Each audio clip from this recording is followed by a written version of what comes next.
My name's Rachel McCollin, and in this course I'm going to teach you everything you need to know to get started coding PHP in WordPress themes and plugins. We'll start by looking at what PHP is and why WordPress uses it. We'll move on to looking at the WordPress Coding Standards and what's expected of you when you code PHP, and we'll then look at some specifics. So we'll create some functions and hook them into our theme. We'll look at the loop and how you code that. We'll look at if and else statements and how you use them with conditional tags. We'll then move on to defining some variables, and we'll learn how you can echo out text and data. We'll then pull together everything that you've learnt in the course on a practical project to create this archive page for a custom post type, which uses a custom query along with some conditional statements and some variables. Watch this course and learn about PHP for WordPress.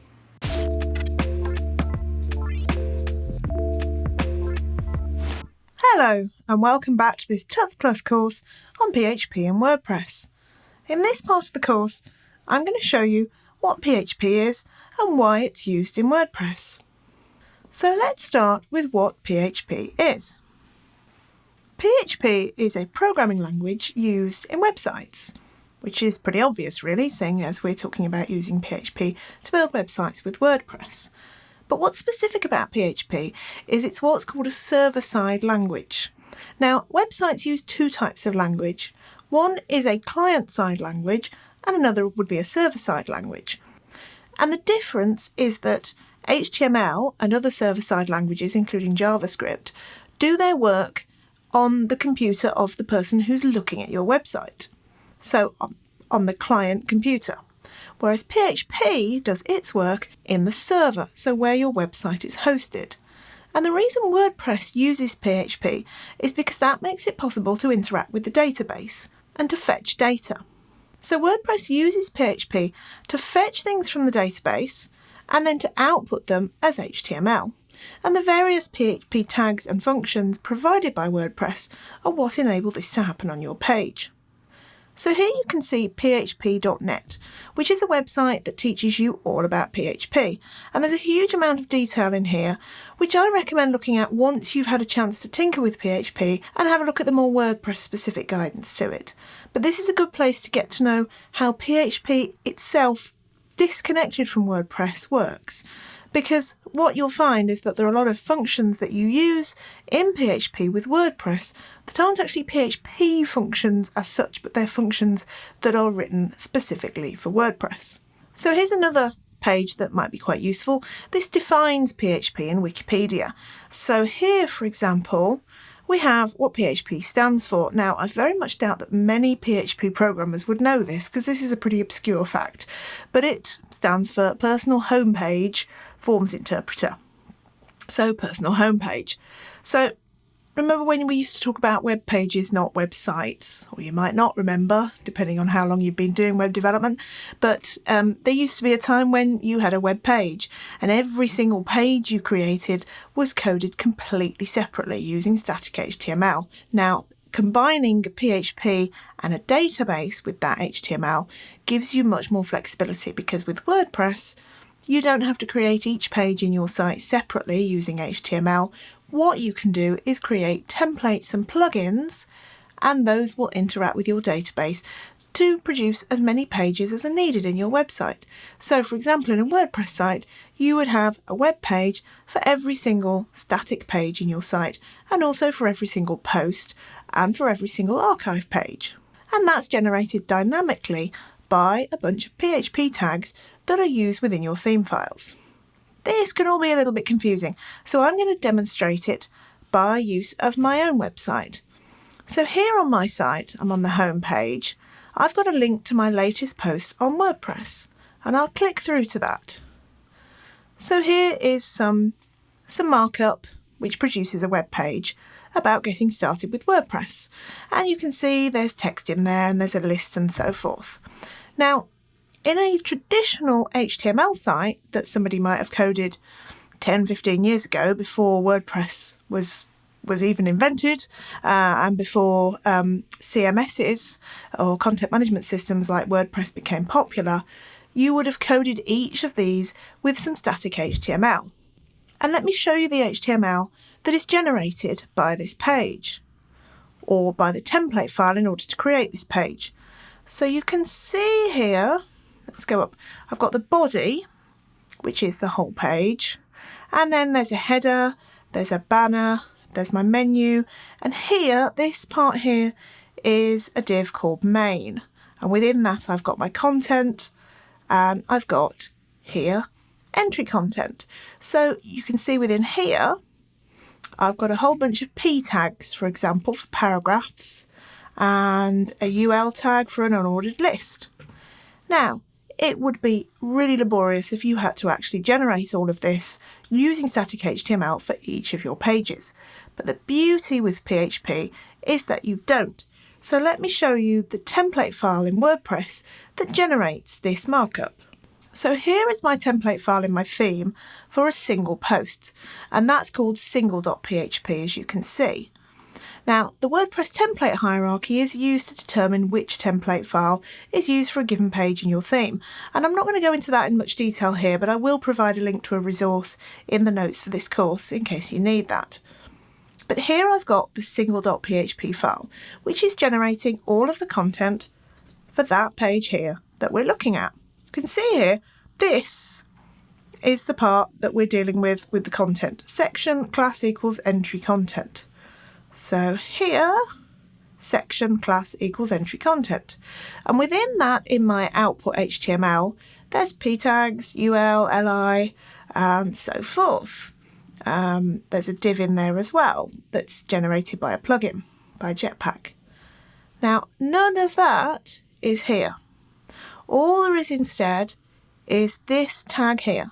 And this is a template tag, which is a function within WordPress that is provided for you to use within your theme template files in order to access data from the database. So what this does is it pulls the content of this particular post from the database and outputs it. So if I go back to my browser and I open the post editing screen in my admin, you can see here is the content that it's fetching from the database. So I add that via the admin screens in WordPress, that goes into the database, and then it's output using this, the content tag.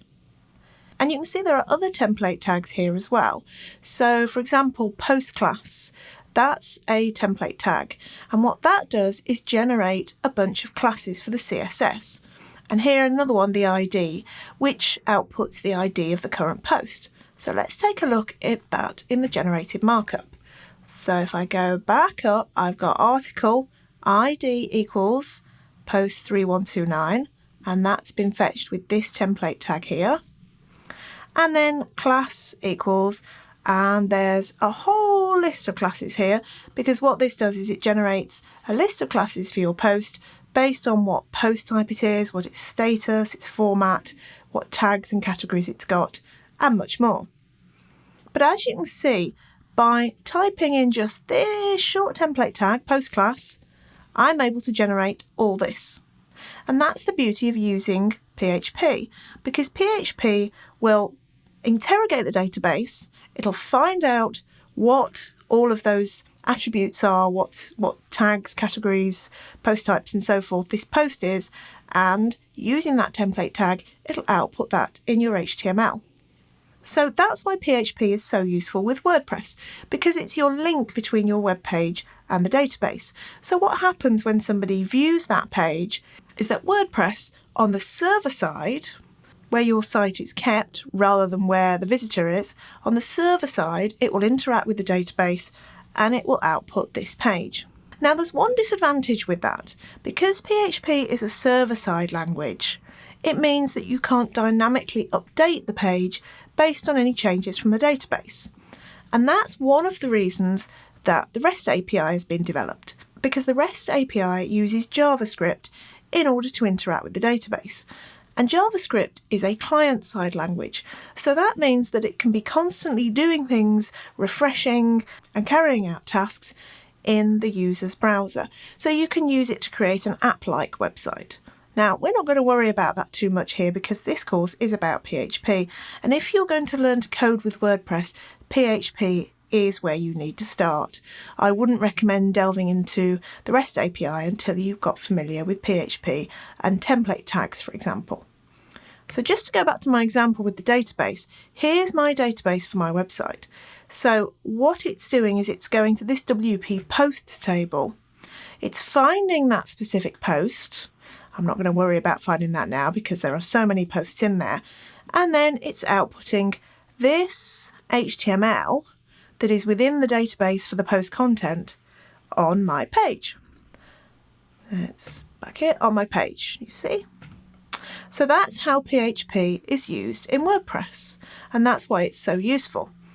In the next part of this course, I'm going to move on to having a look at the PHP Coding Standards, and that's a set of rules as to how you should use PHP within WordPress in order to write quality code that's consistent with other code that might be provided by other themes and plugins that you're using in your site. See you next time, and thanks for watching.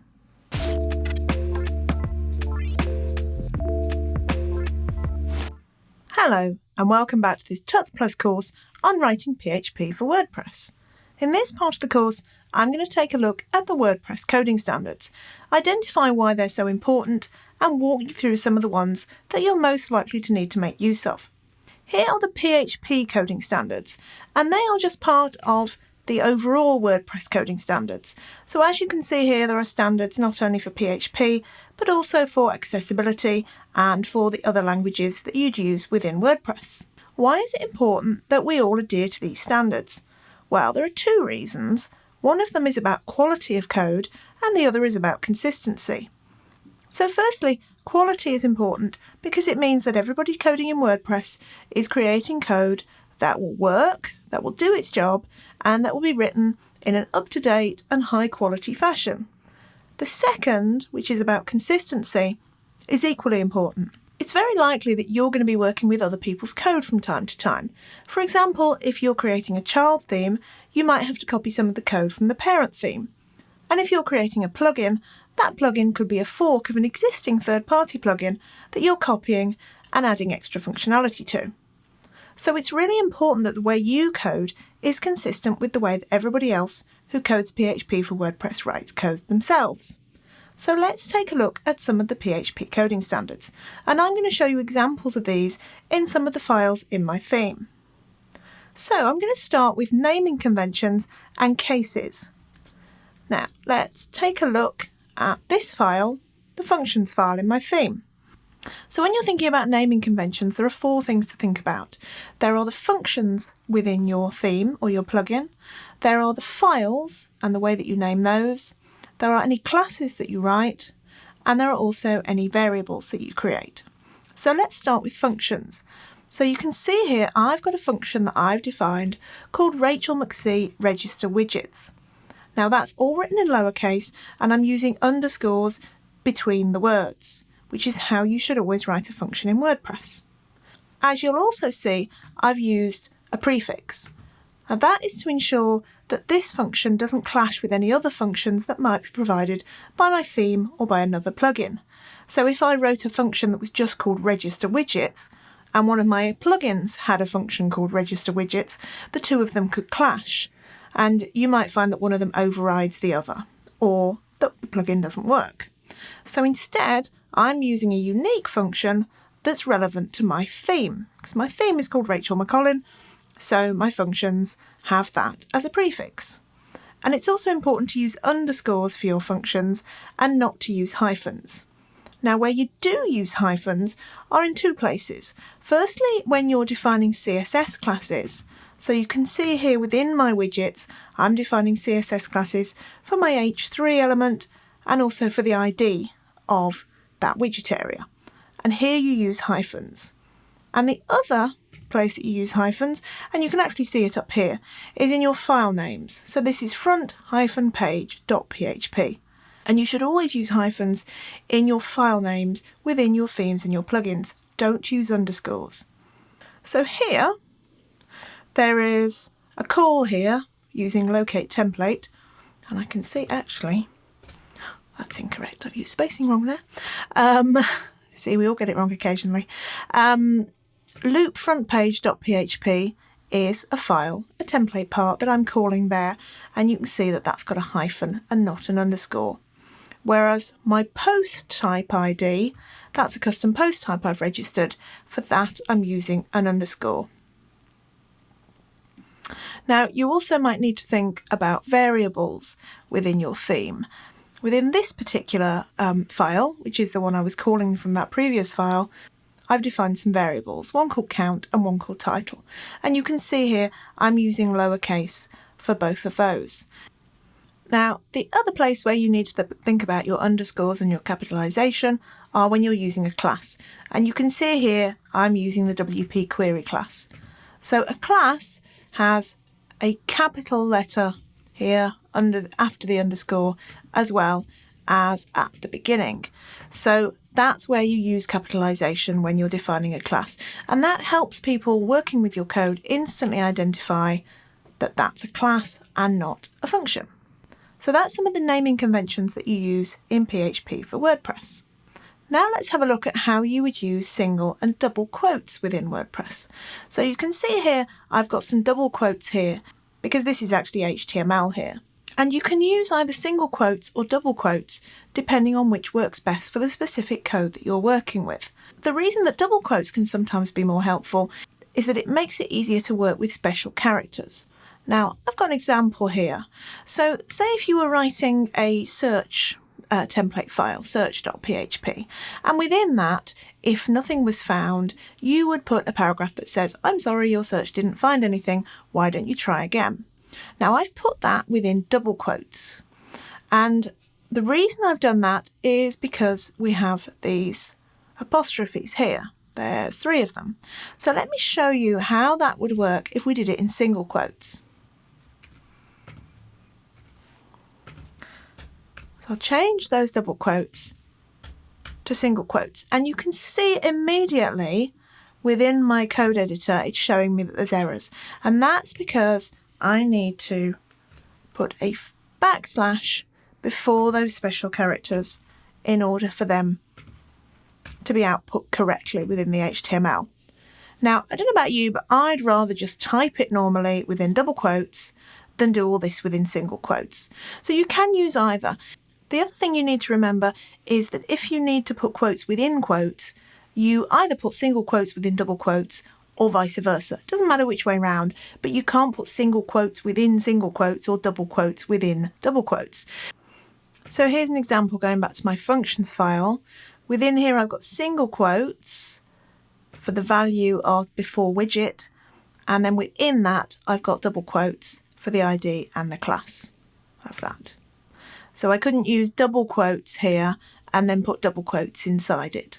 So that's why I'm using single quotes there, because it's better to use double quotes with your CSS. So that's how you use quotes within PHP for WordPress. Next thing, I'll look at indentation. And this file is quite a good example of it because I've indented a number of lines of code within it. So you can see here that the function name is on the left, and then within that, the register sidebar function is indented at one level and the contents of that are indented again.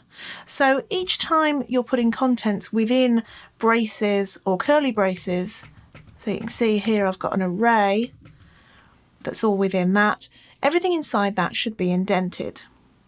And also for indentation, you should use line breaks. So I'll correct that in this file here, and I can work my way down and correct the rest of that file in a moment. So let's take a look at another file where there's single lines as well as double lines. So here you can see I've got a if statement that's got 2 lines of code within it. So I've put a line break, above and below those 2 lines of code. If there was only 1 line of code within that, so if I delete that, I wouldn't have to put those line spaces in. I would just put that straight inside my braces. Let me just undo the change I've made there, because that won't work that far without it. Using spacing like this helps make it clear where your blocks of code are. So this is a block of code that is run if this condition is met. And you can see also that indentation has been used. So there's multiple layers of indentation here. The other thing you need to bear in mind is where you open and close your PHP tag, and whether that is on the same line as your code or on a different line. And that again depends on whether you're coding a block of code or a single line. So where you've got a block of code, you put your opening tag on one line and your closing tag on another line, and that helps to make it obvious that this is a block of PHP and that everything within those tags is PHP. The other thing you have to make sure you do is use a full opening PHP tag, so don't just use a question mark as you might have done in some other systems that use PHP, because in WordPress you have to use the full PHP tag. Now if I was to write a line of PHP that was just one line, I would put the PHP opening and closing tags on the same line. So you can see here we've got PHP if have posts, this is the opening of the loop, and this is all on one line. And then after that I've got HTML. So the opening and closing tags go on the same line as my code. So that's an introduction to some of the elements of the coding standards, and I've shown you some examples of them in my files and changed some as I've gone along to show you how things are done correctly. Now, if you want to know more about the coding standards, there's documentation on the WordPress website, and there's also this series here, which is on the Tuts Plus website, which goes into all of the elements of the coding standards in detail. In the next part of this course, we're going to start creating some PHP. So I'm going to walk you through the process of creating a PHP file in your theme and adding some PHP to it. See you next time, and thanks for watching.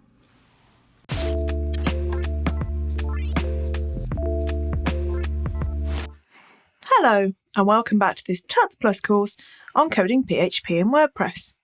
In this part of the course, I'm going to show you how to create a PHP file within your theme and add some PHP to it.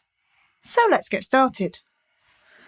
So here's my theme with all of the template files in it, and I'm going to create a new page template file, and this gives me an alternative way of displaying some of the pages in my site.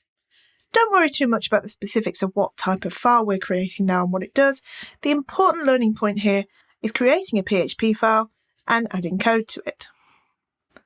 So let's start by creating a new file. And obviously the way you do that will be different depending on which code editor you're using. I'm using Coda for Mac. So here's my file, and I will give it a name. demopage.php. And you see Coda gives it that little flag to show that it's a PHP file. Now at the moment it's not going to operate as a PHP file. We need to add an opening PHP tag to it. But we don't need to add a closing tag. WordPress doesn't require you to do that. So let's start by adding some code to it. Now, because this is a page template file, I need to add some commented out text at the top to tell WordPress that it is a template file and what it's called.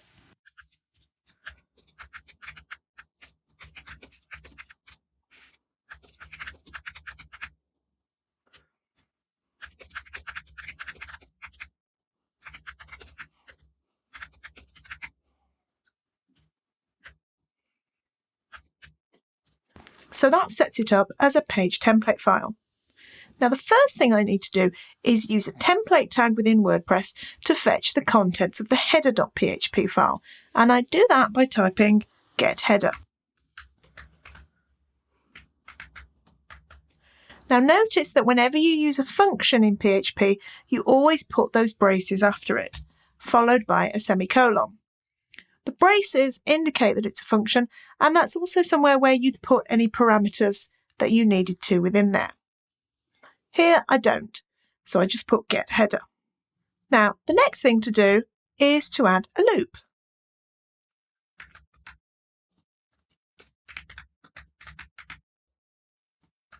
And again I'm using a template tag there, so I put those braces after it.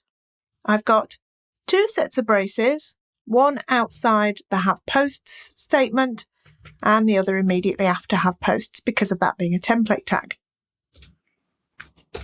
In fact, I need to start that with if have posts.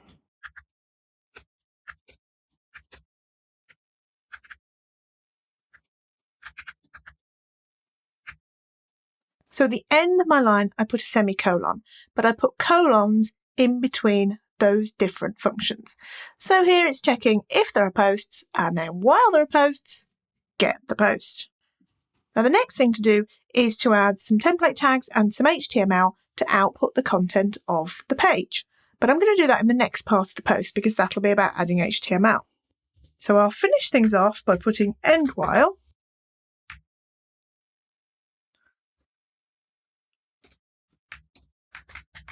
and end if. So that ends the while and the if. And note that I've got those the other way round because I need to end my while first because that came last. And so that's nested within the if. Now you could alternatively write it like this.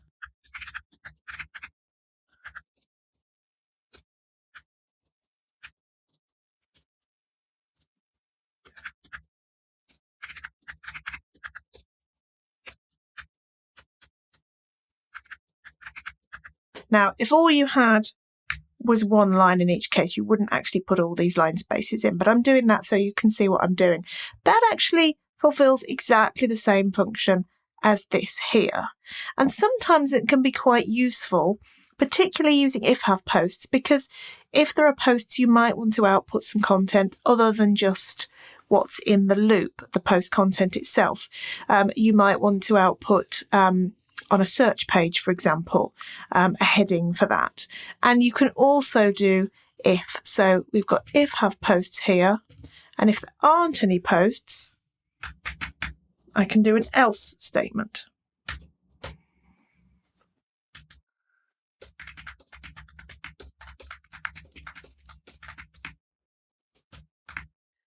So here I would put in what happens if there are no posts, not of there are no posts.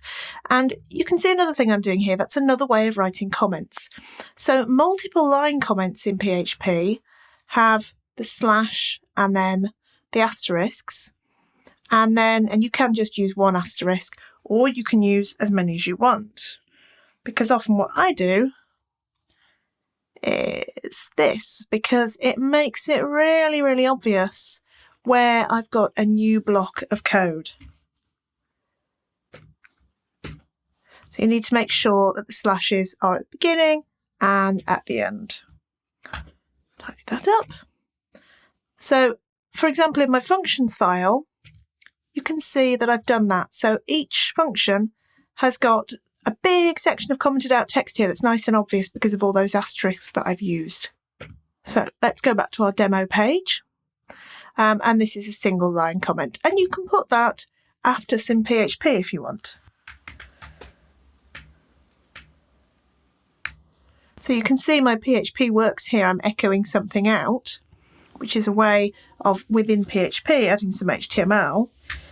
So I could type in para there. Or I can add it outside the PHP tags, which I'll show you in more detail on the next part of the course. So that's how we start adding some PHP to our file.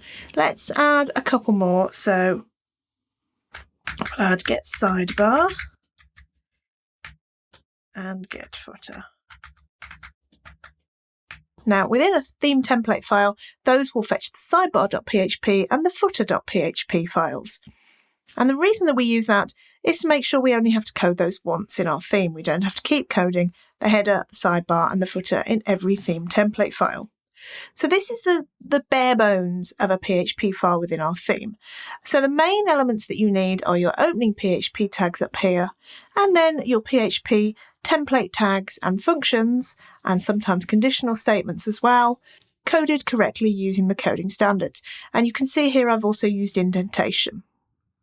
So I'm going to stick with this version here because that demonstrates the indentation. I'll remove this one because we don't want two loops, and I'll save that. And then in the next part of the course, I'll show you how to add some HTML to your file. See you next time, and thanks for watching.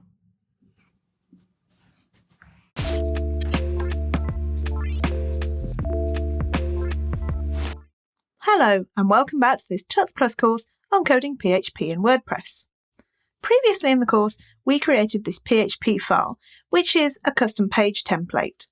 And in this part of the course, I'm going to add to the PHP that's already been added to it by inserting some HTML.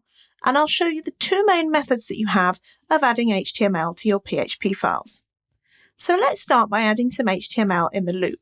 Now I want to open up an article tag or an article element and close it again.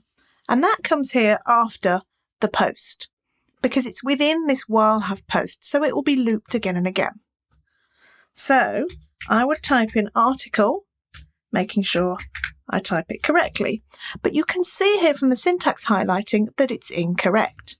So what I need to do is close my PHP tags. So here my article is highlighted correctly. And now let's close that. And again, my syntax highlighting is showing down here that there's a problem because I need to open up the PHP tags again for what comes beneath that HTML. So there we have it. There's a closing PHP tag here after I've used the template tag the post. And then we've got our HTML in there. And then we open up PHP again and close these braces. So you can see that that includes the close and reopen of PHP, which you can do within braces. That's not a problem. And then after that, we've got the else statement and the call for the sidebar and the footer. So within my article, I'm going to need to output some content. And again, I'm going to do that using PHP. The template tag I need to use is the content. Now, can you guess what it is I've done wrong here, which is why it's showing up in black and not looking correct? The answer to that is PHP tags. So I need to add an opening and closing PHP tag around that template tag. And you can see now it's highlighted correctly in blue. So within my article element, which is HTML, I've got this PHP, the content. So that's how I'm closing and then reopening and closing and then reopening my PHP again. So in order to add HTML, one way to do it is to close your PHP tags, add some HTML, and then open them when you're not in PHP anymore. I'm also going to add some PHP within this opening article tag so that I can add the ID and the class, the CSS class, to my article. So I'll start by typing in the HTML for the ID. So here the article ID is going to be equal to the ID of the post. And I do that using a PHP function. So I need to open up PHP again, making sure I use my braces after that function or template tag and close that again. And I'll add a space there. So you can see even within an element, an opening tag for my element in HTML, I can add PHP in there as long as I open and close my PHP tags. And those are within the quotation marks, the double quotation marks I've used for the ID. Now I'm going to use the post class template tag again inside this article opening tag.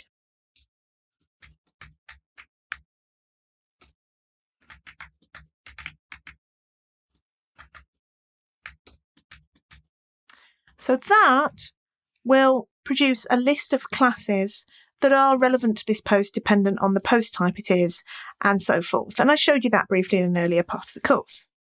Now, you might think, what is the point of adding all these opening and closing PHP tags? And indeed, that can be quite time consuming. So there is another way of doing it. And that is by, instead of closing PHP and starting to type HTML, you echo out your HTML without closing PHP tags. So let me remove these. You can see that it all looks a bit of a mess at the moment, but that will clear itself up. So I'm going to get rid of all of my opening and closing PHP tags.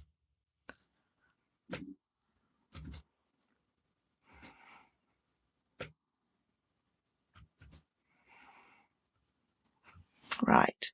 So in order to have this echoed out within PHP, I type echo and then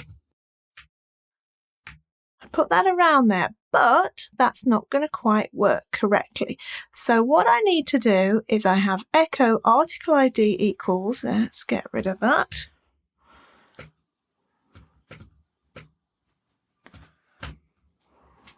Right, so after my HTML here, I put a space and then a period. Hang on a moment. I close those single quotation marks, then a space, then a period, then my template tag in PHP, and then another space, and then a period, and then an opening single quotation mark, and then that's the double quotation marks here, and then I'm going back into PHP. So I put another single quotation mark, space, and a period, and then post class, I don't need the semicolon, I put another period and space, and then single quotation marks around the closing of this article element here. So let's have a quick look at what I've done here. So I've used echo. I'm echoing out article ID equals, open my double quotation marks, close what I'm echoing to go back into PHP, and you have to put a period at the beginning and end of each of these. And then I've got my template tag in PHP, the ID, another period, opening quotation marks for echoing out the double quotation marks here, closing single quotation marks, another period, post-class template tag, period again, opening quotation marks for my closing brace for my article element, my opening tag, and then closing the quotation marks. So it's up to you which of those two methods you use.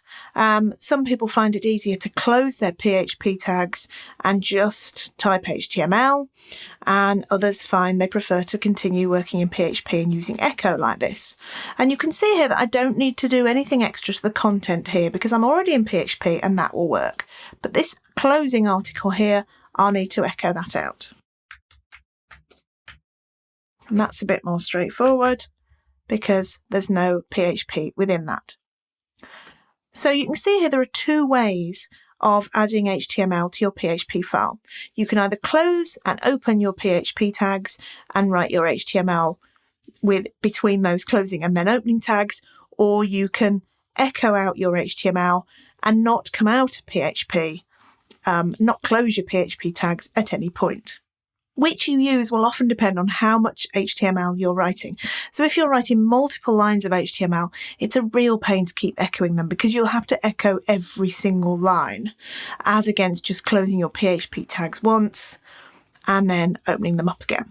So that's a matter of personal preference a lot. But what I would recommend is stay consistent in the way that you do it throughout your file. So that's how you add HTML to your PHP file. And adding HTML is really important because as well as the template tags provided by WordPress, you'll need to add elements such as articles here and other elements like divs in order to make your markup correct and to make it make sense in the browser.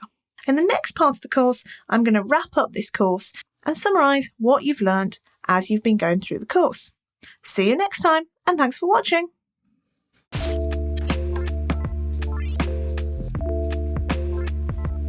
Hello, and welcome back to this Tuts Plus course on PHP for WordPress. In this part of the course, I'm going to show you something that is quite straightforward, but much too often left out of WordPress PHP code, and that's commenting. Now, commenting is something that you might think, oh, I don't have the time for that. I'm too busy writing my code and writing functions and all the rest of it, which you'll learn about on this course. But before you start, I think it's a really good idea to learn best practices for adding comments to your code. There are 3 reasons for this. The first one is because in some cases, comments are essential in order to tell WordPress exactly what a file is for. And I'll show you an example of that with a custom page template. The second reason is for your own benefit. If you write some PHP code and you create a file, say in your theme or for a plugin, and then you don't touch that code for quite a while, sometimes you could come back to a file years later, you might have some code that you need to debug.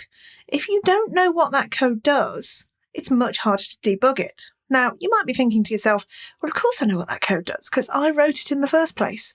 But the reality is that months or years later, you might not remember exactly what that code does. And in particular, you might not remember how it interacts with other code on your site. So, for example, you might have a hook which pulls in a function from somewhere else in your theme, and you don't know what that's pulling in or what it's doing. And you might have a function where it's not entirely clear what it's doing. So adding detailed comments for yourself can make your life much easier when it comes to editing or debugging your code. The third reason is that if you're working with other people on code, which would either be if you're working as part of a team, or alternatively, if you want to write code that will be released to the public, either via the WordPress theme or plugin directories, or by selling it direct to users, it's really important that your code is well commented. And in fact, if you submit a theme or a plugin that doesn't have good comments, there's a very good chance that it'll get rejected. And that's because users of your code might want to debug it themselves in the future. They might want to fork it, which means they make a copy of it and then edit that to create their own version of the code. Or they might want to, for example, create a child theme of your theme, which they then use as a parent theme. Or they might want to create a plugin that hooks into some code in your theme. Now, if you can add comments in your code, they'll understand exactly what's going on and how they can either edit or make best use of that code. So, hopefully I convinced you that using PHP commenting is a good idea. And here on the codex, you'll see some guidance of how to use it in WordPress.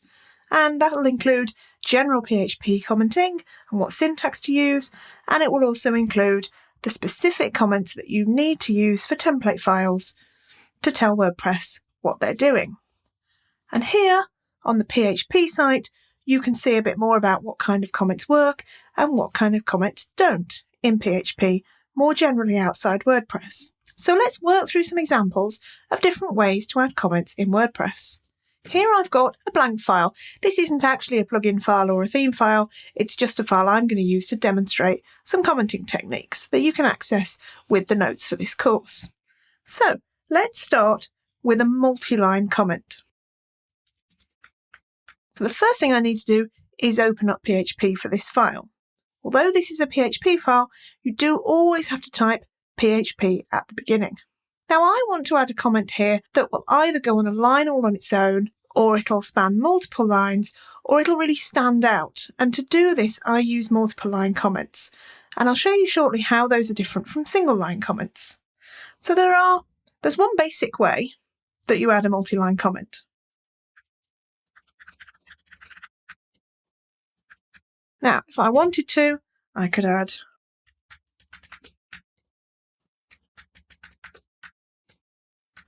as much as I wanted here. And what that gives me is the option to add as much text as I want in my comments. Now, I tend to use this in my theme and functions file when I want to make a piece of code really obvious when I'm scanning down the page. And let me show you a functions file from one of my themes. So you can see here, although this is only one line, I'm using a multi-line comment to make it really obvious what I'm doing here. And in order to make it even more apparent, instead of just using one asterisk, which is all you need to do to get it to work, I'm actually using multiple asterisks. So here, I'm typing a whole line full of asterisks. And then here, you have to make sure it's before the slash.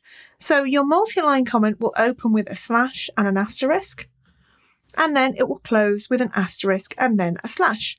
Now, because you've used that slash and asterisk, you don't actually have to use asterisks here. What you could do instead is something like that. And that just demarcates your code as somebody scans down the document. And you can see that that works perfectly well because these dashes here are actually just included in this multi-line comment that's demarcated by the opening slash and asterisk. I'm going to take it back to those asterisks. So it's up to you which one of those you choose to use.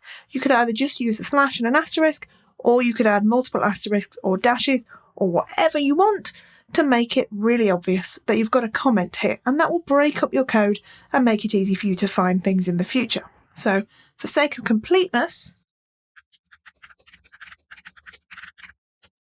you can just use one asterisk.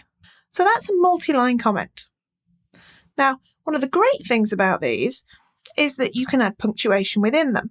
So here you can see I've added dashes, hyphens, in order to substitute for bullet points. So this gives me plenty of information on exactly what this file is and what it's doing and how I can override it if I want to. Now these comments here don't tell WordPress anything. WordPress skips these and will go straight to if have posts, because this is just an include file. It's actually the loop file for a page in my theme. In some cases, you'll find that having comments at the beginning of a file is actually essential in order for WordPress to work with that file. So here you can see I've got a custom page template. And a custom page template is something that you use to give users of your theme multiple options for displaying pages.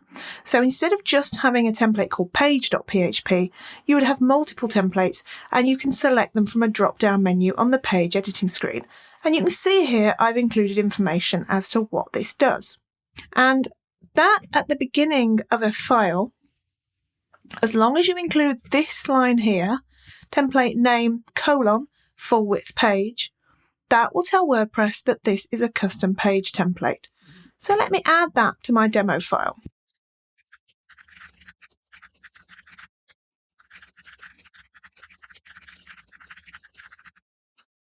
So I'll then close my comment, and that's how you tell WordPress that you've got a custom page template in your theme. Now that's not the only place that you need to use specific comments. Another one is with plugins. So here are the opening lines of the Akismet plugin that comes loaded with every new version of WordPress. And you can see there are some lines here that tells WordPress what the plugin does.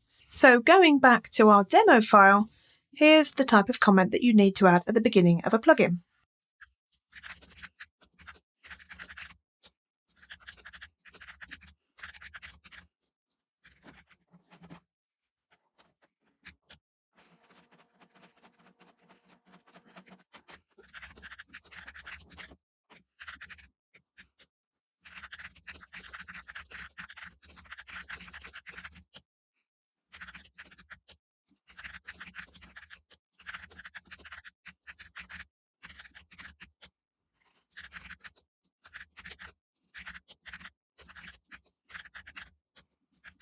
So that's what you need to add to your plugin to make sure that WordPress knows that this is a plugin and displays the correct text in the plugin screen in your WordPress admin screens.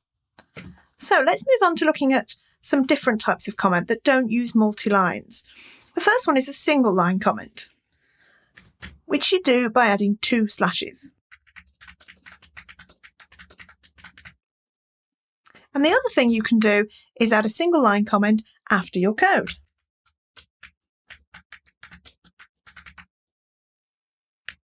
Again, making sure I spell correctly. So that comment will be skipped by WordPress. But it's useful sometimes if you want to add a comment after a piece of code to describe what it does, or maybe to make a note about some changes that you need to make to that code. Now you can also use single line comments to stop code from running. So let's say we've got that hello world again.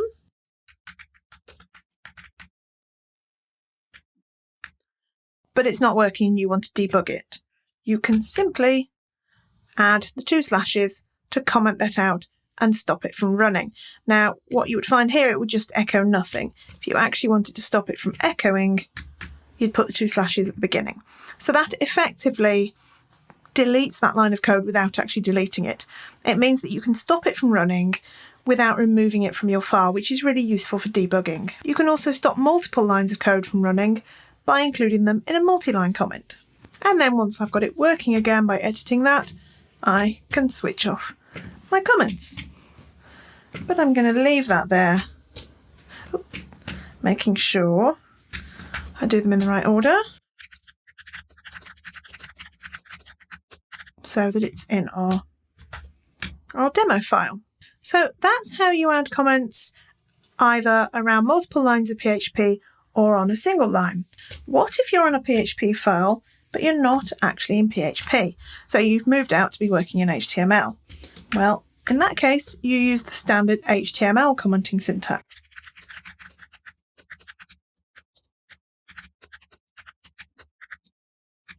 So that's how you add a comment there. And then if you need to go into PHP, you open that up again.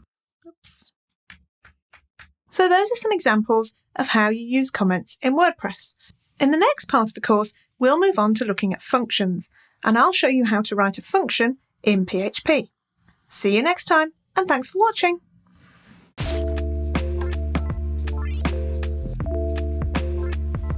Hello, and welcome back to this Tuts Plus course on learning PHP for WordPress. In this part of the course, I'm going to teach you how to write a function.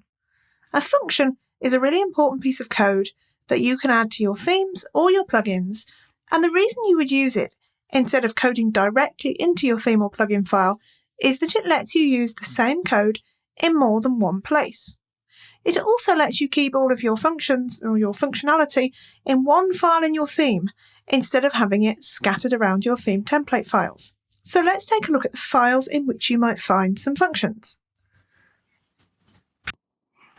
So the first of these is your theme functions file, which is the functions.php file in your theme. And you use this for adding any functionality to your theme. So here you can see I've got quite a lot of functions. I've got one for fonts, one for a burger menu, one for widgets, post types, and that one within it has got a WordPress function. And what you'll find is that WordPress has got a whole bunch of built-in functions that you can use either directly in your template files or within a function. So here in the code reference for WordPress, you'll see a whole list of all the functions that are already coded into WordPress that you can make use of. So functions are already built into WordPress, and as I'll show you, when you write your own, you need to make sure you don't duplicate the names of any plugins that are already in WordPress or might already be inside any themes or plugins that you're using. And you do that by using your own prefix, which I'll show you. So going back to our functions file, you can see some of these functions are actually quite long. So this function here, for registering post type, spans multiple lines. And that's because I've got quite a lot of custom post types in my site. Whereas this function here, for registering and enqueuing a style, is only a couple of lines long. So as you can see, you can include as much code as you want within a function. Now, functions are used within your functions file to add functionality to your theme that you can't add directly in theme template files, such as registering a widget or a custom post type. But you can also use them for code that you want to be able to access from multiple places within your site. So for example, this function that I've got here, which is to display a featured image within a single post. Now, in this case, I've got a conditional function within it that checks that we're in a singular post and also checks if there's a post thumbnail, in other words, a featured image. And I've hooked that function to the compass post meta before action, which is one that I've coded into my theme. If I wanted to use this more than once, I could hook it into multiple places in my site. And I'll show you how to hook functions in the next part of the course. But it's worth bearing in mind that a function is a snippet of code that you can then use anywhere you want in your theme or in your plugin simply by calling it. So let's have a look at how you write a function. The first thing you do is you type the word function. And that tells WordPress that this is a function. You then type the name of the function, and this needs to be a unique name. Now, the way you ensure that your name's unique is by using a prefix. So I might use Rachel McC for Rachel McCollin, and then I put something that's relevant to this function. So my function is called Rachel McC say hello, and that's because I'm going to echo out hello world. Now the next thing you do is you have to put brackets after your function name, and you'll have noticed when I did that in my code editor the colour changed, and that shows that it's correctly coded. You then enclose your function in curly braces. And in my code editor, when I added an opening brace, it automatically added a closing one for me. Now, what I tend to do is write my functions on multiple lines and put lots of spaces in so I can see what I'm doing. So I've got spaces around the code within my function. So now I'm going to write the code that is inside my function. Now you'll see in my code editor that there's lots of red at the moment, And that's because I haven't properly closed my line of code. And when I do, it all disappears, and the only red is the text within that echo function. So that's a really basic function. Now you can add anything you want to your functions, and that will depend on exactly what it is you want to do in your theme or plugin. Now, if you want to learn more about writing a function in detail, this Coding Basics course will show you exactly how to write a detailed function for WordPress.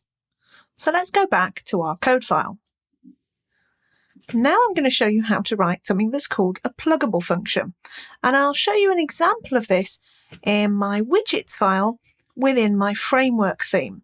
Now, this theme is designed to be used as a parent theme, and I always create a child theme for any new site I build that runs off this parent theme.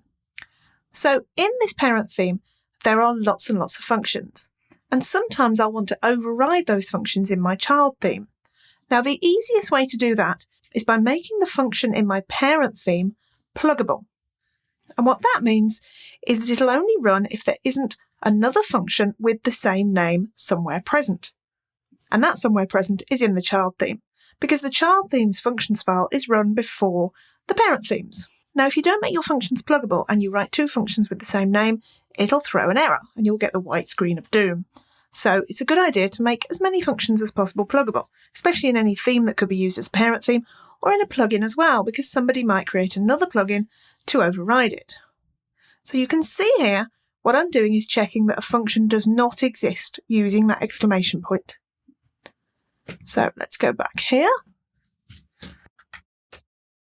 So I've got an if statement, and then I've got an exclamation point because I'm checking that the function doesn't exist.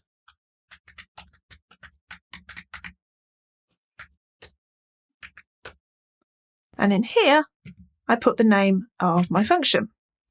So that's going to be Rachel McC say hello.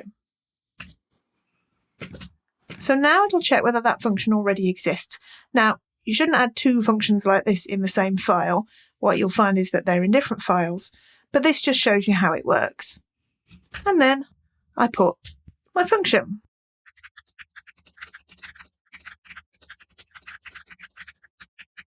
Now you can see here, I've got an error here because of my apostrophe. If I put a backslash before that apostrophe, and I have to admit, finding the backslash on the keyboard can be a struggle. There we go. There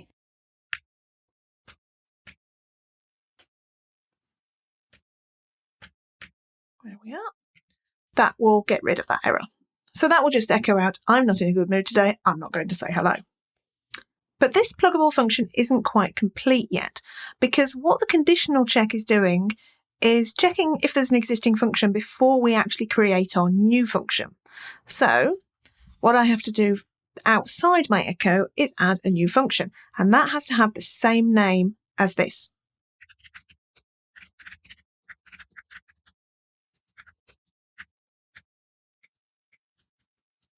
So here we have a conditional check to see if the function already exists, if it's already been called with another function with the same name. If not, we're creating a function called Rachel McC say hello. And that's how you create a pluggable function.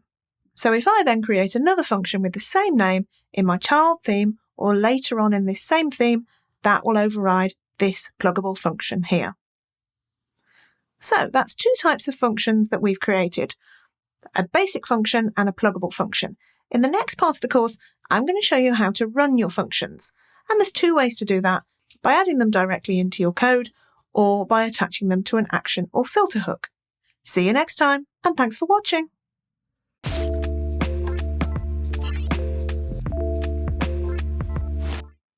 Hello, and welcome back to this Tuts Plus course on learning PHP for WordPress.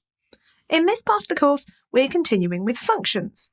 And you may remember that in the previous part, we wrote some functions. So there were these two simple functions, the second of which was pluggable, using that if statement there. Now I've added another function to my file, which registers a widget. And I'll be using that to demonstrate how you can hook into an existing action hook in WordPress in order to register your widget, or in order to run a function in general. Because there are a number of ways that you can run functions in WordPress, and that's what this part of the course is about. So let's just go back to the codex in WordPress. So here you've got details of the actions and filters that you can use to hook your functions to. And that's probably the most common way of running a function within WordPress.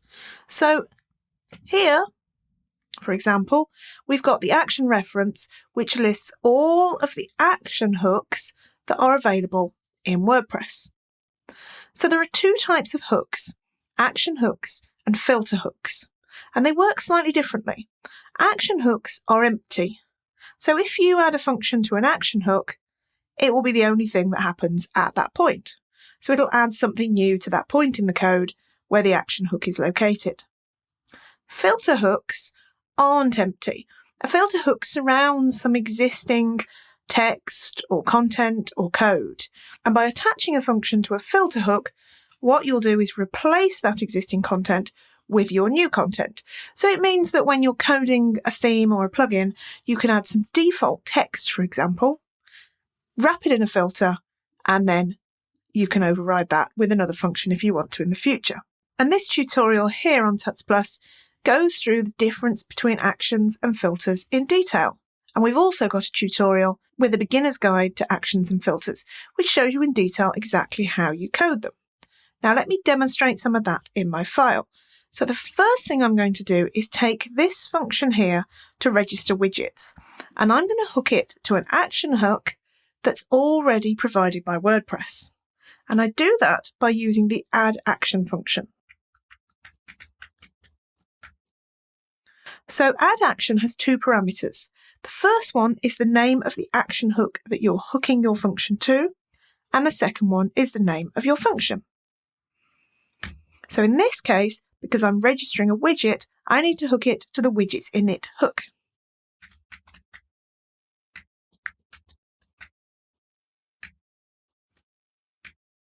And then my second parameter is the name of my function. And I'm going to copy and paste that so I can be sure it's correct. Make sure I put a semicolon at the end of my line of code. And that's how I run this function here. So without hooking it to any actions, it won't actually do anything. Your functions, they just sit in your functions file or in your plugin files. But until you hook them to an action or you call them within your theme, they won't actually work. So on these ones here, I might not want to hook those to an existing hook in WordPress. What I can do instead is create hooks within my theme. So to do that, the first thing I need to do is identify the hook in my theme. And let me show you the header file in the theme that powers my WordPress site. So here, there are quite a few examples of do action. And what do action does is create a hook at that point in the code. So if I then run any function and hook it to the compass in header hook, it will be output at that point in my header file. So it's as if I added that code to my header file. So if we go back to this function here, Rachel McC say hello, if I want to hook that to my header file, let's say after the header, I've got a compass after header hook here. I'm going to copy the title of that,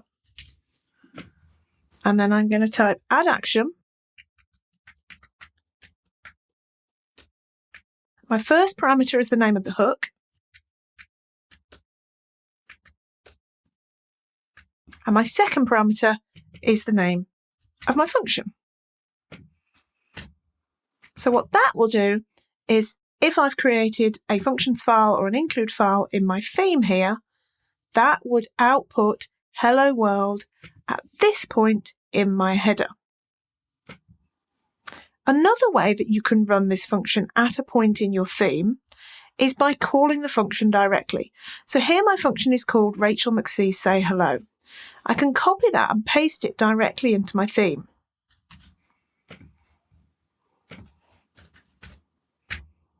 And what that will do is run that function. Now I'm going to comment that.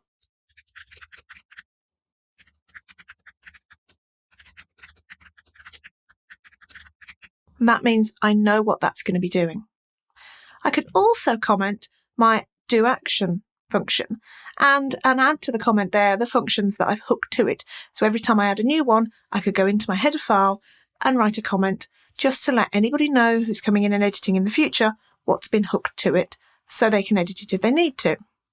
I'm going to delete this because I don't want that in my file. But that, as you can see, is two ways to run that function at that point in the code.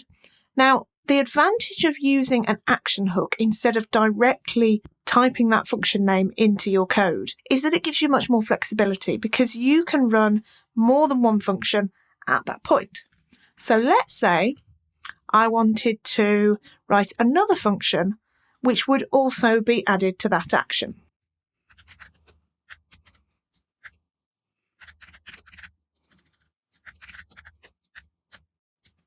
So I'm going to write a function which will output today's date.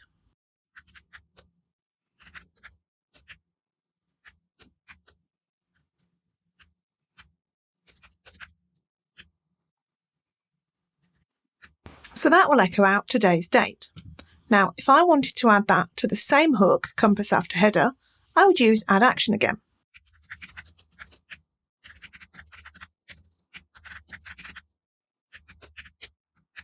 And again, I'll copy my function name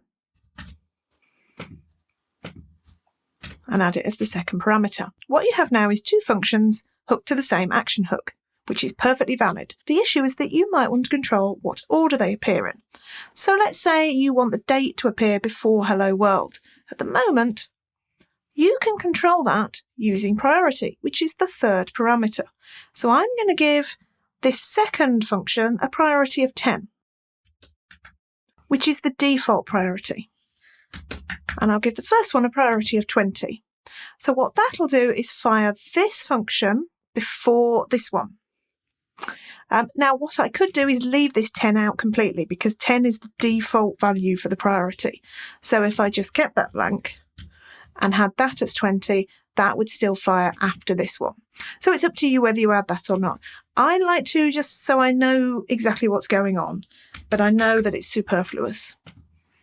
So if I add those two functions, hook them to compass after header, and add those priority values, after my header, the date will be output, followed by the words hello world. And I can do the same thing with this pluggable function here. So let's copy this code here.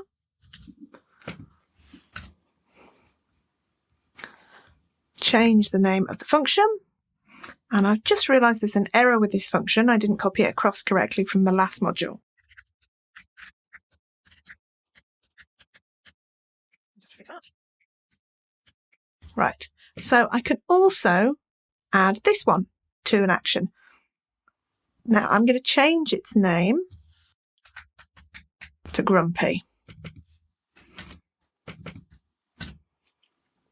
And then I'm going to copy my add action line. That's still compass after header. It's going to be Rachel McC Grumpy as the second parameter.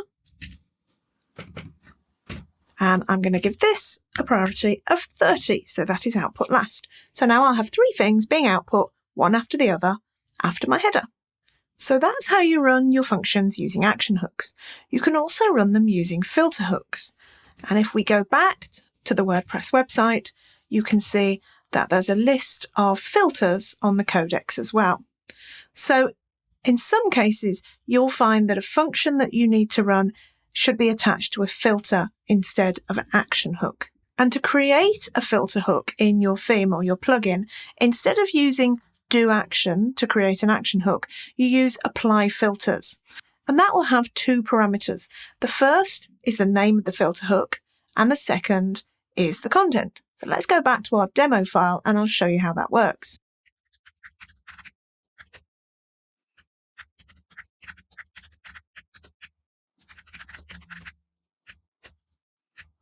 So here I've got apply filters, the name of the filter, and the default content. So you might want to put that around, for example, a heading.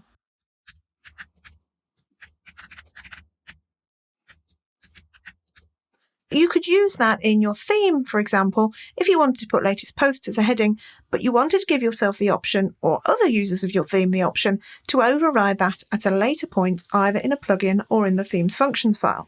And then to override that, you would write a function and use add filter to hook your function to that filter. So let me show you how that works.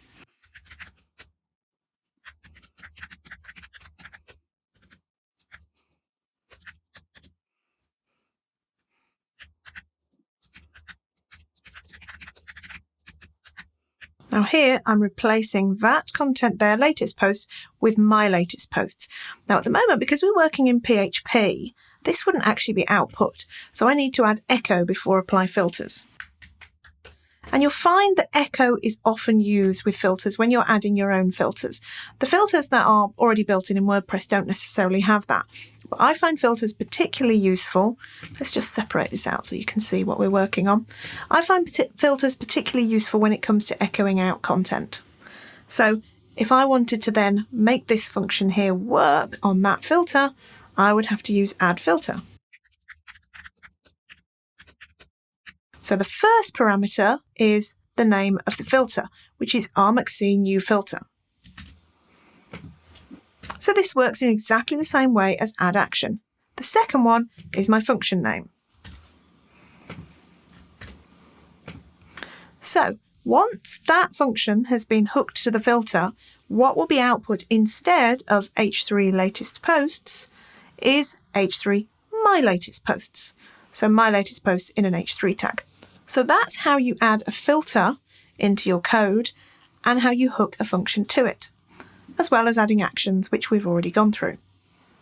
In the next part of this course, we're going to be moving on to looking at PHP in the loop. See you next time, and thanks for watching.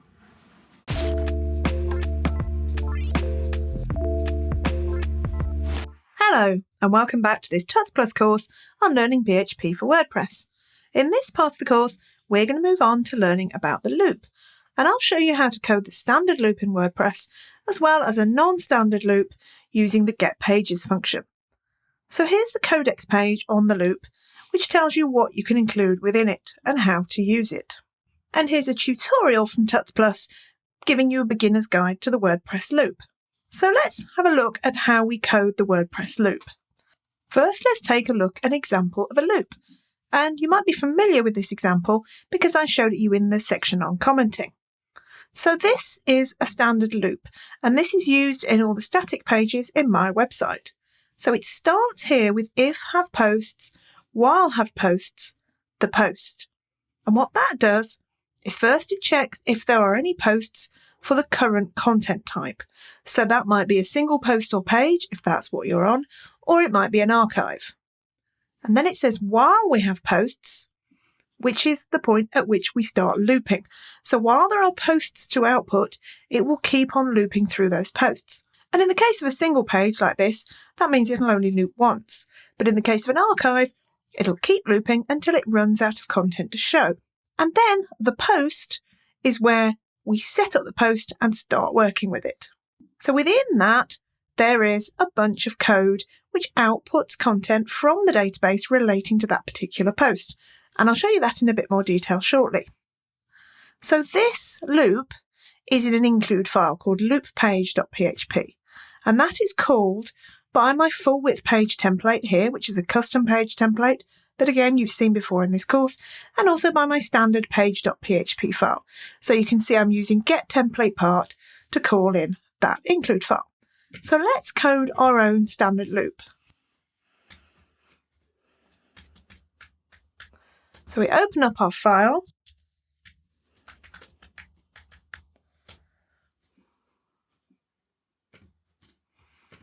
And I've got my commenting wrong there. That's better. It's easy to get them the wrong way round, but if you're using a good code editor, it'll show you that it's not working. So let's start with a standard loop. So we begin with that if have posts.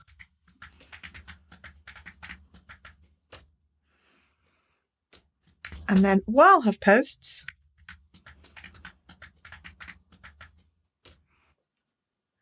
And then the post.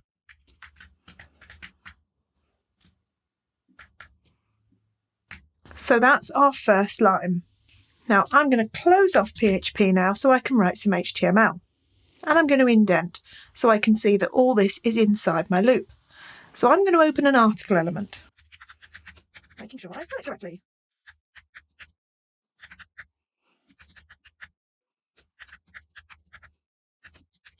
So my article will have an ID that corresponds to the ID of this particular post. And then to set a class, I use a WordPress template tag called postClass.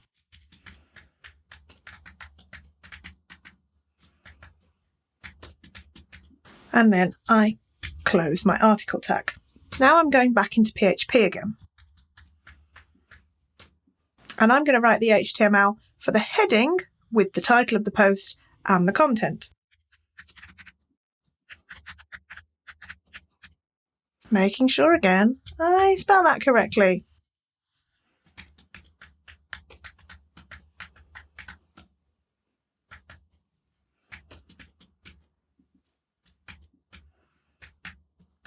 I made an error there. I don't have to open PHP again. I'm still working in HTML. So I've got my opening article tag, my H2, followed by the content. And here I am using PHP.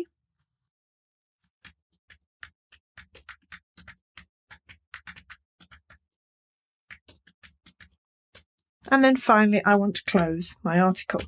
So that's the contents of my loop. So I'm opening up an article with the ID corresponding to the post ID and with classes that will relate to the type of post it is, using the postClass function, and then showing the title of this post in an H2 element, and then outputting the content. And then after doing all this, I need to end while and end if, because I need to end these two conditional statements. One of them is while we have posts, and one of them is if. And I need to make sure I do while before if, because it came after if in the opening line, so it's inside it.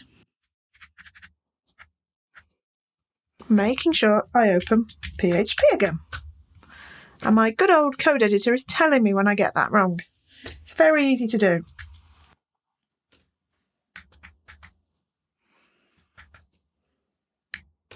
Okay, so there's my standard loop.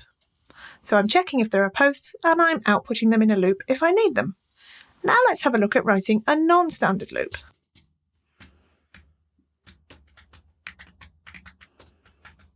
And here I'm going to write a function, which I could then add anywhere in my theme using a hook or by typing in the function name. And within that, I'm going to use the getPages function provided by WordPress to get a list of pages. And what I'm going to do is get the top level pages in the site, so I can create a list of all the top level ones.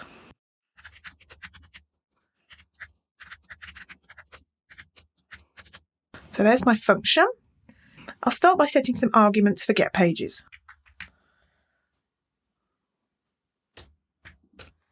And that args is a variable, so it has a $sign in front of it.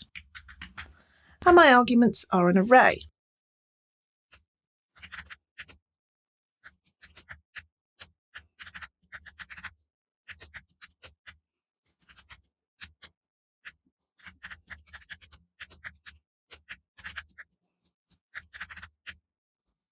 And again, making sure it's typed correctly. So my arguments are that it should have no parent, so it's top level page in my site, sort order is ascending, and the sort column is menu order. And that means within the back end of my site, when I'm editing those pages, I need to give them each a number that will correspond to the order in which they're being displayed. So now I'm adding getPages.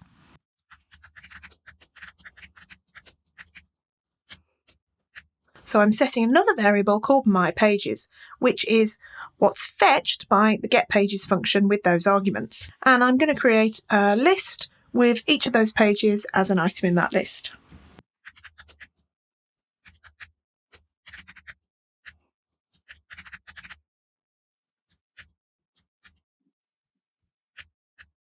So there's my UL, and I'm going to close that UL as well.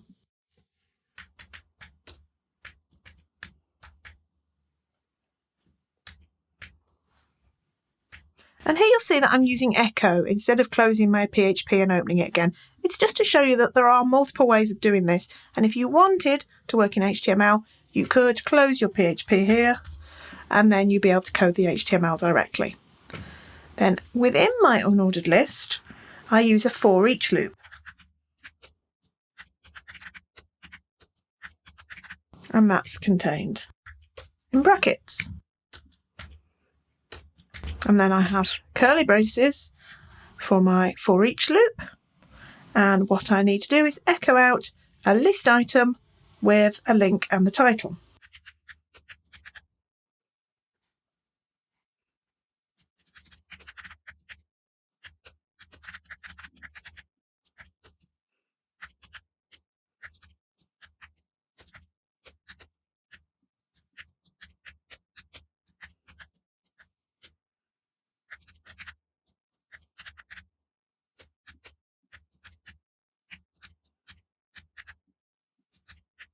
So my for each loop is effectively the same as doing while and the post.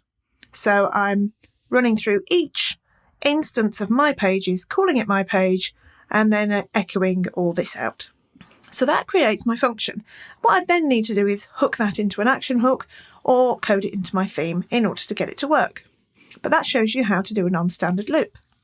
In the next part of this course, we're going to move on to looking at conditional tags, and I'll use this code here to demonstrate to you how you can use conditional tags to display content in certain places. See you next time, and thanks for watching.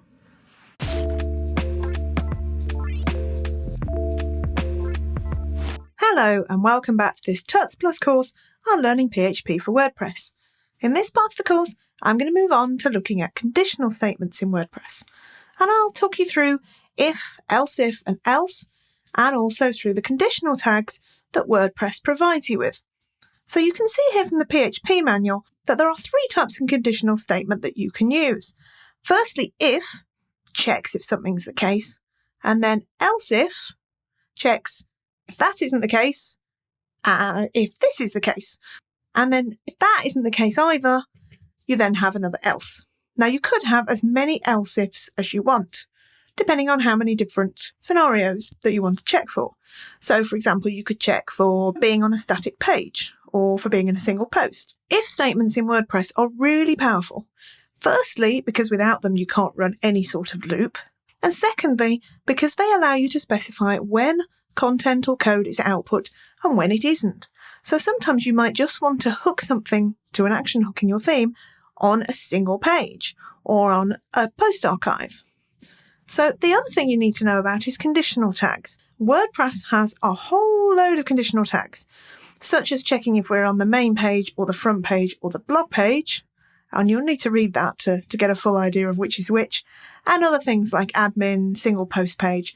There are probably hundreds of them. So it's worth taking a look through this page on the codex and familiarising yourself with them. And there'll probably be 1 or 2 that you use more often than others. So let's have a look at the code. Here's the file that we worked on in the previous part of the course. Now you can see that this has already got an if statement in it, if have posts. But I'm going to add another if inside that. So inside my article element, I'm going to add an if statement.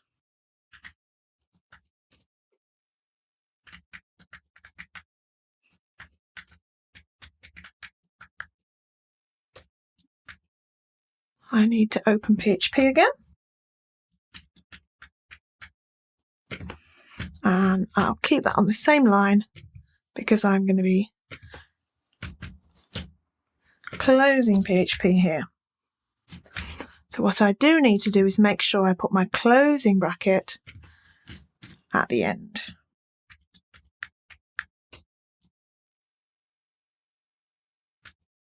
Right, so you can see if I do that, that shows you what's inside my if statement.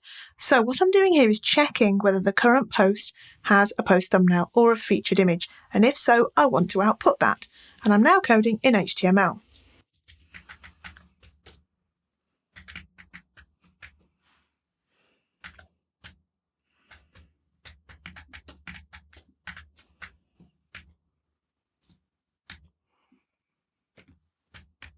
So here I'm opening a section with a couple of classes, thumbnail and align right.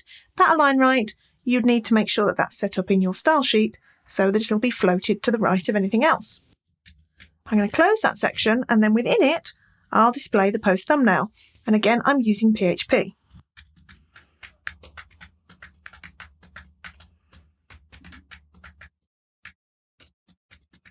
So here I'm using a template tag called the post thumbnail. And what that does is output the post thumbnail for the current post. And I'm going to set that parameter for that to medium. And that'll output the featured image in its medium size. So that's what happens if it has a post thumbnail. I then want to make sure that I've also got my content.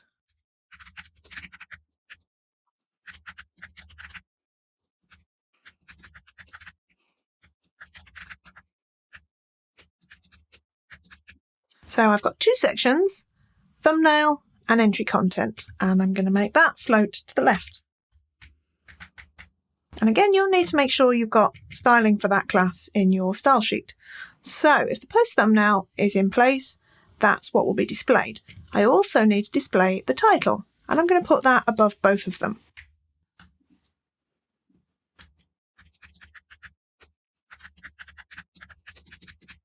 So that's my H2. So if the post has got a post thumbnail, it'll output all that lot. But what if it doesn't? This is where an else statement comes in.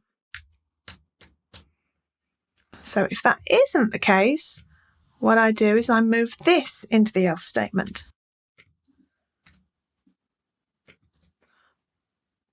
And again, I need to make sure I've got an H2 class, entry title, PHP the title, and then the content. Now I could add sections in here, so I can copy that so that it's the same.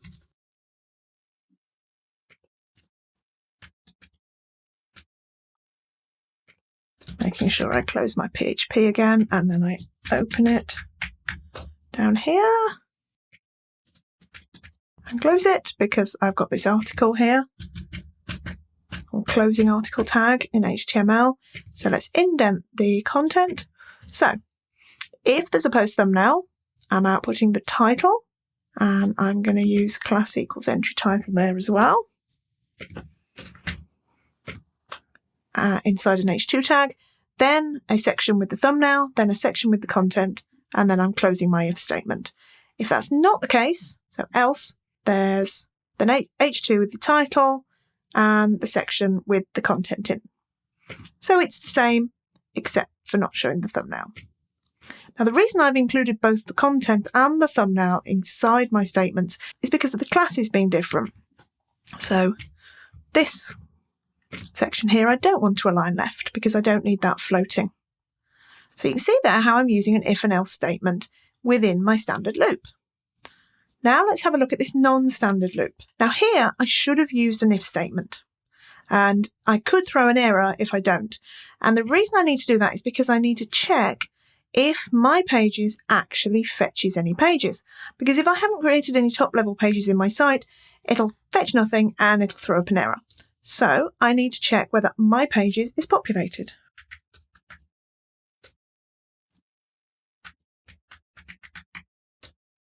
Now, because that's a variable and not a function, you don't have to put brackets after it. So if that's the case, we'll echo out all that. Let's put the closing braces there, indent everything. So if my page is populated, I'm then echoing out my unordered list and my for each. And note that the unordered list is inside a conditional statement, but outside the for each. And you might find yourself doing that if you were running a loop, for example, using WP Query. You check if there are any posts, and then you might output a heading for the full list of posts, and then you'd start running the loop. Now, another example of how I can use a conditional statement is to choose where in my site I want to run this function. So let's say I only want to output a list of the top level pages if I'm on another static page. So here,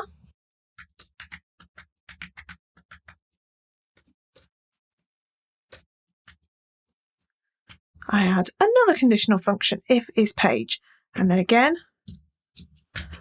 I need to make sure I'm closing that off. So let's indent everything here. There we go.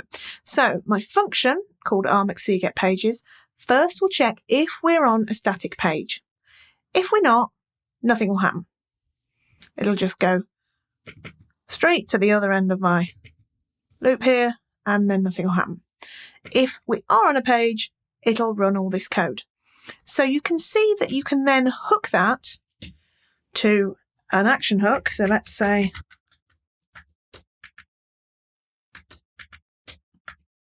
I'm going to hook it to my compass after content hook in my theme, and the name of the function is rMcCGetPages. So it's important that you put your conditional statement inside your function. I've often seen people put conditional statements around these action hook calls. That just doesn't work. A conditional statement will only work inside your function. So you hook your function whatever. But then if the conditional statement isn't met, the function won't actually run any code inside it, so it's not an issue. So that's how you add a conditional statement to check whether you're on a singular page, and then to output a list of top-level pages if that is the case. So that's how if and else statements and conditional tags work in WordPress. In the next part of the course, we're going to start looking at variables, and I'll show you how to assign variables in WordPress. See you next time, and thanks for watching.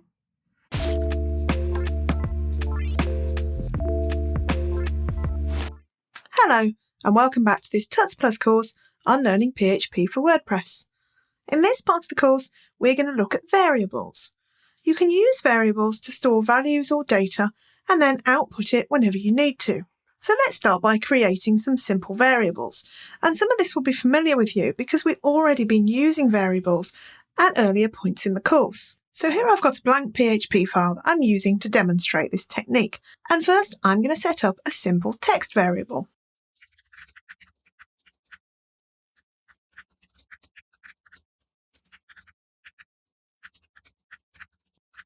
So that creates a variable called message, which is hello world. It's just some text. And then it echoes out the contents of that variable. So that would be the same as if I just typed echo hello world. So at the moment, it doesn't really add a lot, but you'll find as you need to echo out more complicated and more detailed variables, or if you need to use them multiple times in your code, storing something as a variable can be incredibly useful. So as well as using variables for simple text, you can also use them to store the result of a function that you run in WordPress.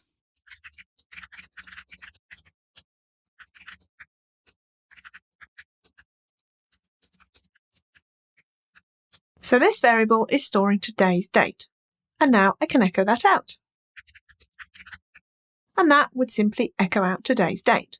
Again, doesn't add a lot. You're writing more code than if you just typed echo date, but it shows you that you can store that and you could then use it multiple times in your code. Now let's look at something a little bit more complicated, storing the results of a database call. And here I'm going to use some code that you've already seen in this course, where I use the getPages function to output a list of the top level pages in my site. And you'll see in this part here was where I specified those arguments. So let's copy them.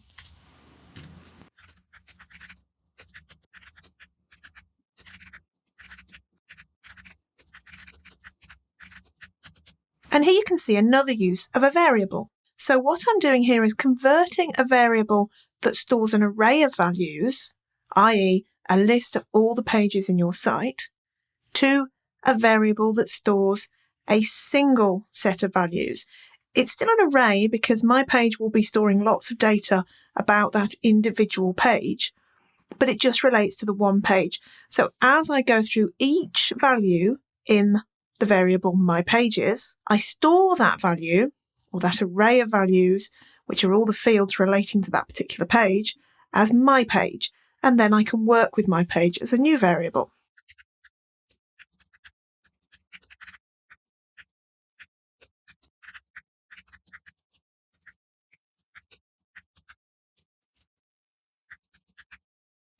And note here that I'm having to use the ID of the page with the getPageLink function.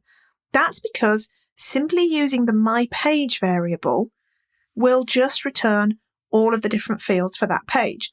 So what I could do instead, if I wanted to, is store that as another variable. So my page ID is the ID of the current page. And you might find that useful if you're then writing code that will reference that ID repeated times. So here, instead of using my page ID, I use my new variable.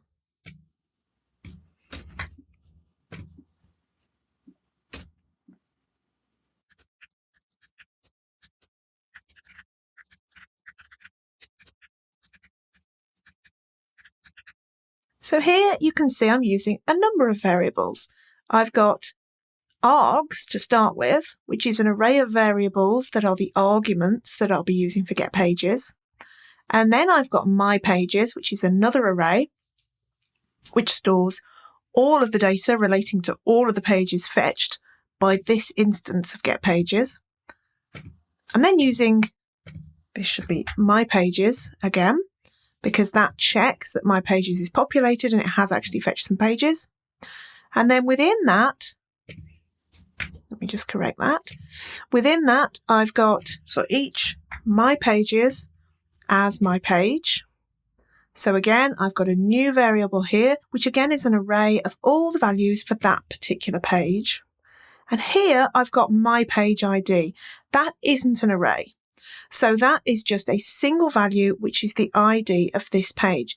And if I wanted to, I could echo that out. I could just echo my page ID to see what the ID was. But generally, that's not something that you'd want to do. So then finally, with this, I need to close that unordered list. And you may have noticed there's quite a lot going on with my echo function here, and I'm going to go through all that with you in the next part of the course, which will be about how you echo out your text and your content. So those are a few examples of how you can use variables in WordPress. Now let's put it all together. So I'm going to use 3 variables and I'm going to echo them all out in one sentence.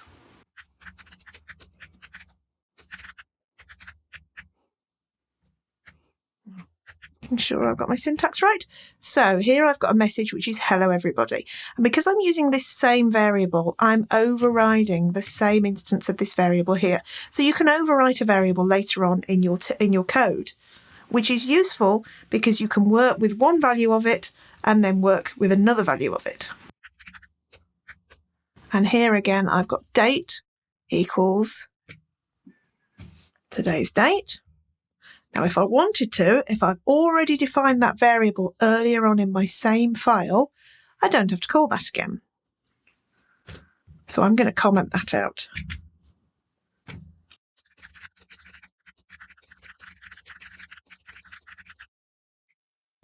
And then finally, I'm going to use another function or template tag provided by WordPress, which is getPostMeta.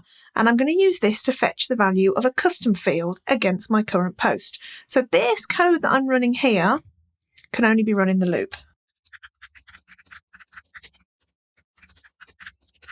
because we're working with the current post.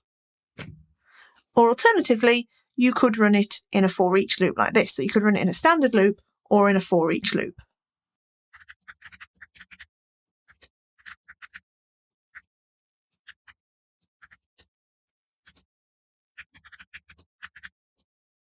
So I've now got 3 variables. I've got my message, my date, and my mood, which isn't getPostMeet, it's getPostMeta. And here, because I'm in a standard loop, I'm using getTheID to fetch the ID of the current post. Now this works in a standard loop. And in a moment, I'll show you how this can work in a for each loop like this one up here. So finally, I want to echo all that out. Now, if the first thing that you're echoing is either the results of a function or it's a variable, you don't put a quotation mark in front of it. But then you do need to do that for any text.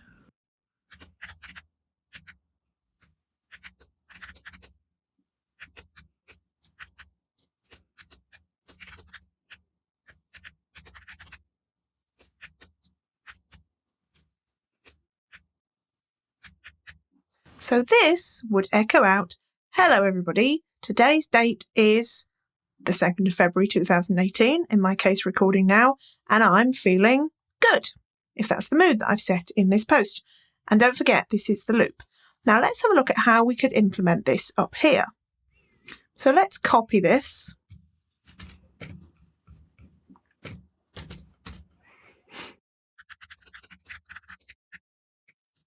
Now, I only need to define the message and the date once outside my for each loop, because that will be the same every time I reiterate this loop. However, the mood is something I'll need to define within each for each loop for each page. And here I need to actually use get posts instead of get pages. So I'm going to change my arguments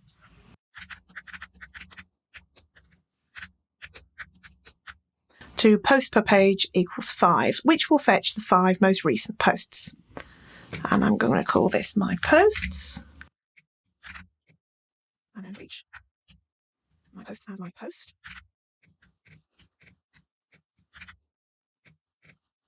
Right, so we've now got this. Oh, hang on, I've spotted an error there, which will also be in there. That wouldn't output the post title correctly. Let me just correct that.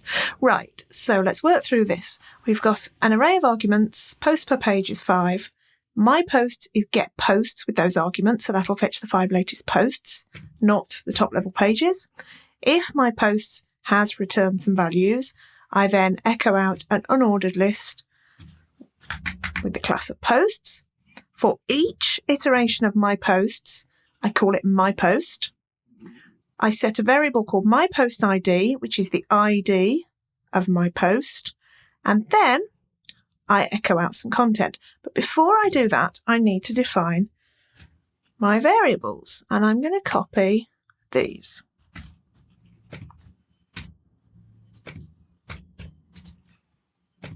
So I've got my message and my date. I then need to define my mood.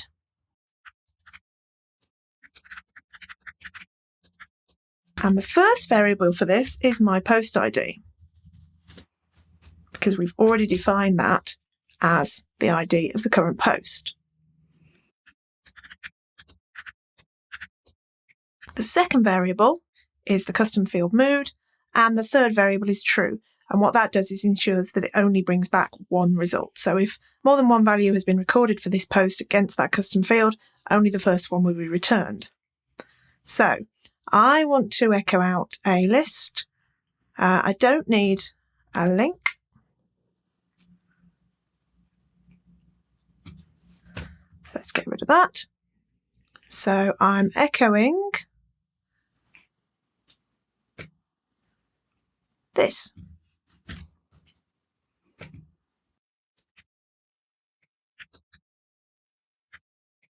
Right, so for each post, it will echo out today's date is date, and I'm feeling good, or whatever the mood would be, which is a bit odd because why would we do that at the same time with the date for each one?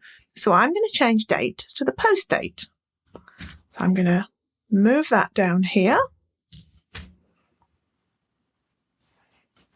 And instead of date, I need to fetch the date of this post. So I use get the date instead.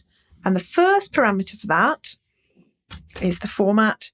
And the second one is the post ID.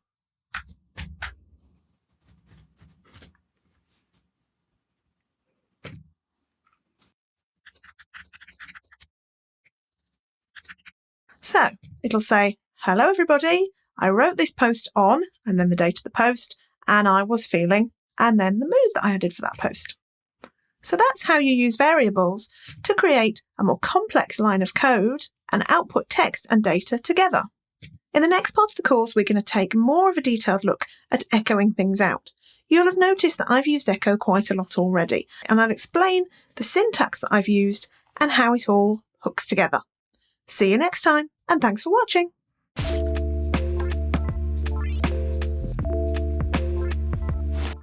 Hello, and welcome back to this Tuts Plus course on learning PHP for WordPress. In this part of the course, I'm going to show you how to use the echo function to echo out text, variables and data in WordPress and in PHP.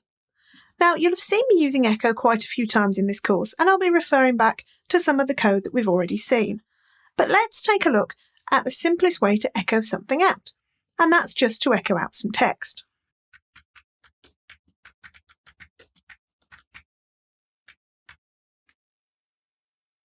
Let's just correct that. Now, what that will do is it will simply display Hello World on the screen. Simple as that. You can also use echo to display what's fetched when you use a given function or template tag. So here, let's use a WordPress template tag to show how you display the title of a post, and this is in the loop.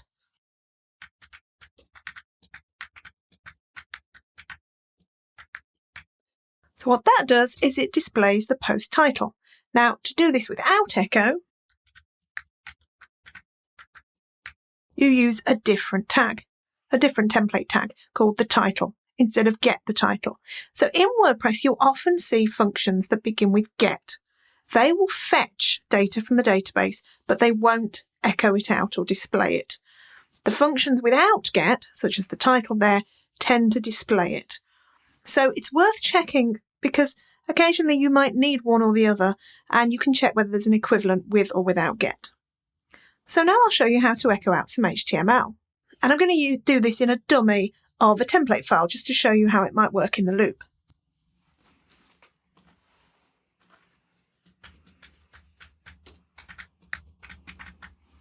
So let's imagine that we've got our header.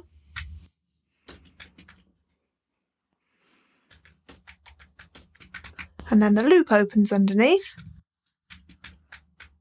Now, at the moment, I'm working without echo. I'm opening and closing PHP on each line because I'm working as if I'm in HTML.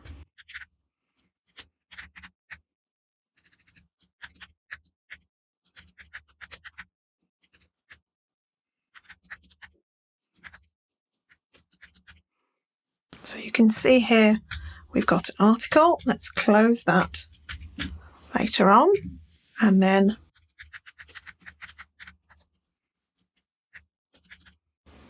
I'll put that in an H2.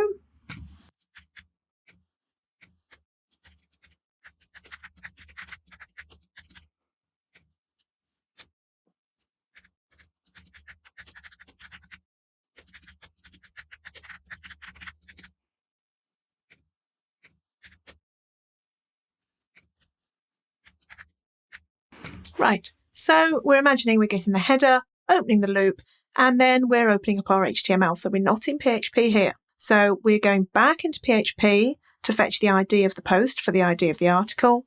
We're also going back into PHP for the title and for the content. So you can see I'm repeating the PHP tags again and again. So let me show you an alternative using echo.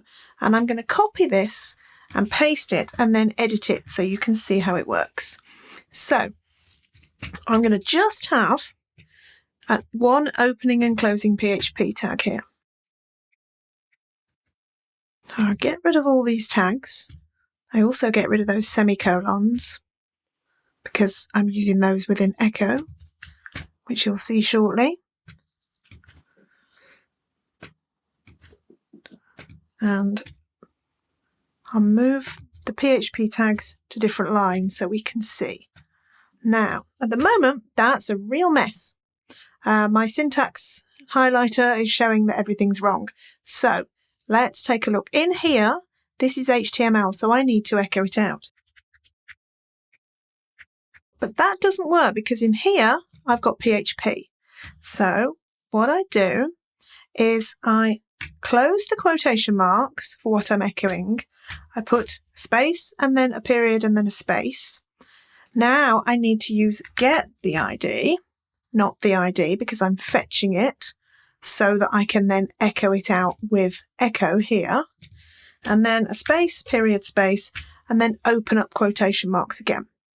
So what I'm doing here is opening up my article using get the ID instead of the ID here because echo get the ID is the same as the ID. Let's do that for this second line.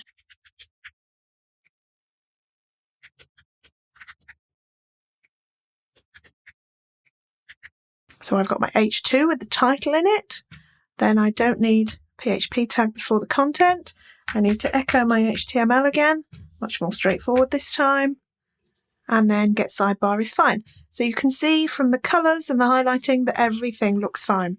So this code here and this code here do exactly the same thing, but it shows you how you've got a choice of doing it more than one way. And it's up to you which one you prefer.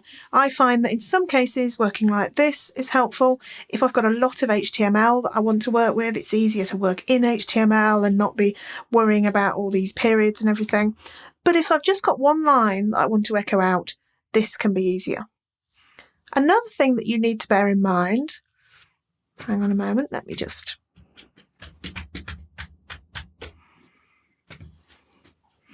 You can see that there was an error there because I've closed PHP and opened it again. So I'm actually going to not close it there. Another thing that you need to bear in mind is internationalization. If you want to echo out some text like hello world up here, you should actually echo it so that it can be translated by WordPress. And to do that, you use one of a range of functions, but the one I use most commonly is E. And that has two parameters. The first one is the text. I really need to learn how to spell hello. And the second one is what's called your text domain. And you define that when opening up your plugin or your theme in the comments at the beginning of the plugin or style sheet files. And that then references a folder and a file within your theme or plugin where translation files are stored. I'm not going into a lot of detail on internationalization here because it is a huge topic, but I will put a link to some resources on it in the notes for this course. So I'll call it RMC, my text domain. So now let's have a look at another example where we're using HTML, variables and text. And here I'm going to go back to some code that I used earlier on in the course. So let's take a moment to look at what I've typed here, because if you're not familiar with the way I've used echo here and gone in and out of quotation marks, you might feel a bit confused. So if I'd typed in echo link item ahref, that would theoretically be valid, although my HTML wouldn't be very good because I wouldn't be closing things off. But what I'm doing, let me just take things back there. So I'm echoing this HTML here, and then I'm closing my single quotation marks, and I use a period followed by some PHP code. So I'm outside echoing here. I'm just fetching something. So what I'm echoing here is something I'm fetching using PHP. So, for example, if I was to remove that, I could use echo get page link. That would be a valid line of PHP. So I'm echoing this HTML here, then I'm coming out of that, going back into my PHP, using a period with a space either side, then using my PHP function, which is get page link, and that gets you the permalink for the page, the current page using its ID, because that variable here is my page. And then again, I'm using this period with the spaces. I'm going back into HTML. I'm closing the double quotation marks for my href. I'm then closing my A element here. I'm then putting another single quotation mark because I'm going back into PHP from HTML. I've got a period with a space either side. Then I've got another PHP value that I'm fetching from the database, the post title of my page, using that my page variable. Then I've got a period with a space either side, going back into HTML inside these single quotations, closing off my link and closing off my list item. So I could have typed that a completely different way. And let me just show you. So I've copied this into my demo file for this part of the course.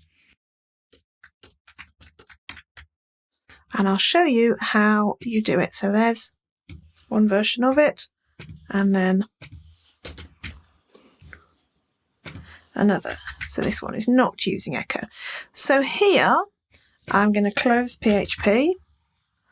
I'm going to do my unordered list. I'm going to open PHP again. Close it again. Then I've got a list item. I'm going to indent now so we can see exactly what's going on.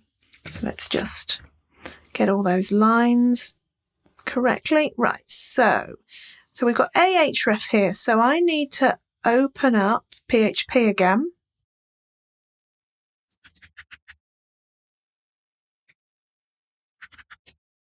So here I'm adding echo because I want to echo out get page link for my page ID.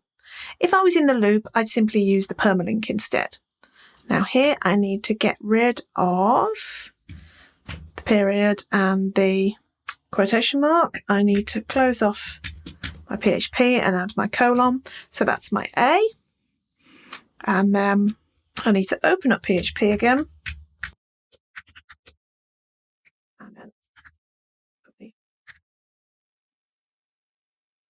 put a semicolon and close PHP. And then get rid of a few other extraneous bits down here. I need to open PHP again for my closing brace because this is PHP. And then I'm coming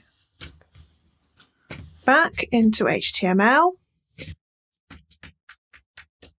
and then back into PHP again.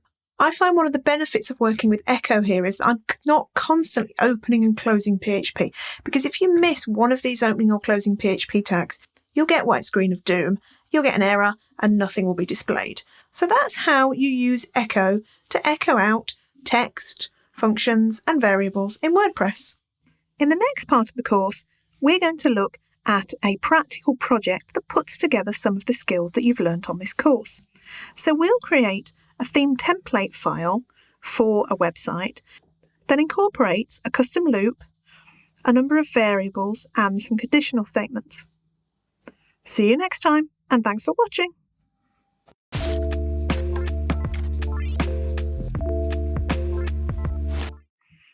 Hello, and welcome back to this Tuts Plus course on learning PHP. In this part of the course, I'm going to show you a real-world example of how I created a theme template file and used some functions in a theme using different aspects of PHP that you've already learned. So in this, we'll use some conditionals, we'll use an advanced loop, and we'll use some arrays and variables. And I'll show you the files in my theme for this website that I used to create a bespoke archive page. So here's the archive page before making the adjustments. So this is an archive page for books because it's an author website. And this uses the same template as any other archive in the site. So for example, if we take a look at an archive here, this is using the same template file, the archive.php file. It's slightly different at the moment because I've reverted to the archive.php file on this local demonstration site, and so you can see that the sidebar isn't showing correctly, but that will all be fixed as we work on the archive page because this page is designed to be full width rather than having a sidebar on the right hand side. So at the moment my archive page is pretty dull. It's designed for a layout where the featured images are landscape rather than being portrait, and where there's more text to the side, and also where there's a sidebar over here. So there's a lot of white space next to each book, which we don't want. What I want instead is for all the books to be next to each other, arranged in a grid. In addition, the books aren't shown in any specific order. This is just the order in which I added them to the site. It's not even publication order. So what I want to do instead is order them by series, because a number of these books are in series or trilogies. So we're going to create a custom query that is used in our archive page that uses the main query that WordPress runs, but runs through that query more than one time. So it only sends the query to the database once, which saves time and processing, but it reads through that query more than once in order to output the books in a given series, one after the other. It'll also order them in the order we want them to. So let's just take a look at our dashboard. So here we have our books, and you can see there's a list of them. And each of these books is within a series. Now you can learn more about registering custom post types in our Tuts Plus course on custom post types, and in addition on the WordPress.org website. The site also uses a custom taxonomy, which again you can learn about in one of our courses. This one covers both custom post types and taxonomies, and on the WordPress.org codex. But let me just walk you through the code to register that custom post type and taxonomy. Now these are both contained within functions in the functions.php file for our theme. Using the functions file for registering taxonomies and post types isn't necessarily best practice, because if you change your theme, you don't want to lose those. In this case, I've included it within the theme because the way that those post types are displayed is fundamental to the theme. So I would never use a theme without the ability to display those custom post types as well as register them. And also it's a theme that I developed for my own website rather than a third-party theme. But you could add this code to a plugin, and that would be the best thing to do if you're using a third-party theme. So let's take a look at the code. So to start with, we have a function for registering the post type. So here, this function, Tuts plus register post type, will contain the code for our post type. And so for any post type, you need to set up labels for it, which are what we'll see on the screen when we're working with that post type, and also some arguments. So here we have labels, which are the name of the post type, which is what will appear both in the browser window at the top of the screen and also in the menu. We've got the singular name, book, add new, which is new book, add new item, add new book, edit item, edit book, and so on. So we've got new item, view item, search items. I'm going to change that to search books instead of search book. Not found, and not found in trash. So those are the labels that we're setting up for our post type. And if I take you back to the website, you'll see up here we've got books, and here we've got books and new book, for example. So you can see how those labels come into the actual screen and the interface when you're working with your post type. And then we need to set up some arguments. And these relate to how the post type works. So firstly, we've got the labels, which is this labels variable up here. So you can see we're using variables, which we've already covered in this course, and we're using an array of values within that variable. So labels is this labels variable. Has archive is true. That's very important in this case because I want to display an archive of this post type. Public is true. Hierarchical is false, so it won't behave like pages, which are hierarchical. It will behave like posts, which are not hierarchical. And then here we have an array of things that it supports within WordPress. And these are largely related to the items that you'd add, the data that you'd add to it when editing that post or a post of that post type, and what you can save for it. So we've got a title, the editor, the excerpt, custom fields, thumbnail or featured image, and page attributes. There's an existing taxonomy of Mixing book and then category. And then the rewrite is a slug of books.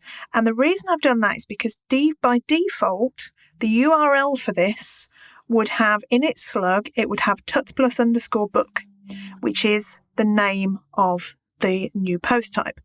I don't want that. That's not very user friendly and it's not very SEO friendly. So I use this rewrite argument to change the slug to books. So we can see up here when we look at it, it's Rachel McLean /books, not Rachel McLean /tuts plus _ book. Now the reason I'm calling it tuts plus _ book is so that it's unique. It might be that I or somebody else might install a plugin in the future that has book as a post type in it, and I want to make sure that this is completely unique. So I'm using the tuts plus prefix to make that possible. We then have, moving down, the action hook that we hook that tuts plus register post type function to. So this is our function up here, function tuts plus register post type. And you'll remember we looked already in this course at functions and how you fire them using action hooks. And in this case, I'm hooking it to the init action hook. So that will make sure that my post type is active whenever I'm working in my WordPress site or whenever I'm viewing it from the front end. So next we're looking at the taxonomy.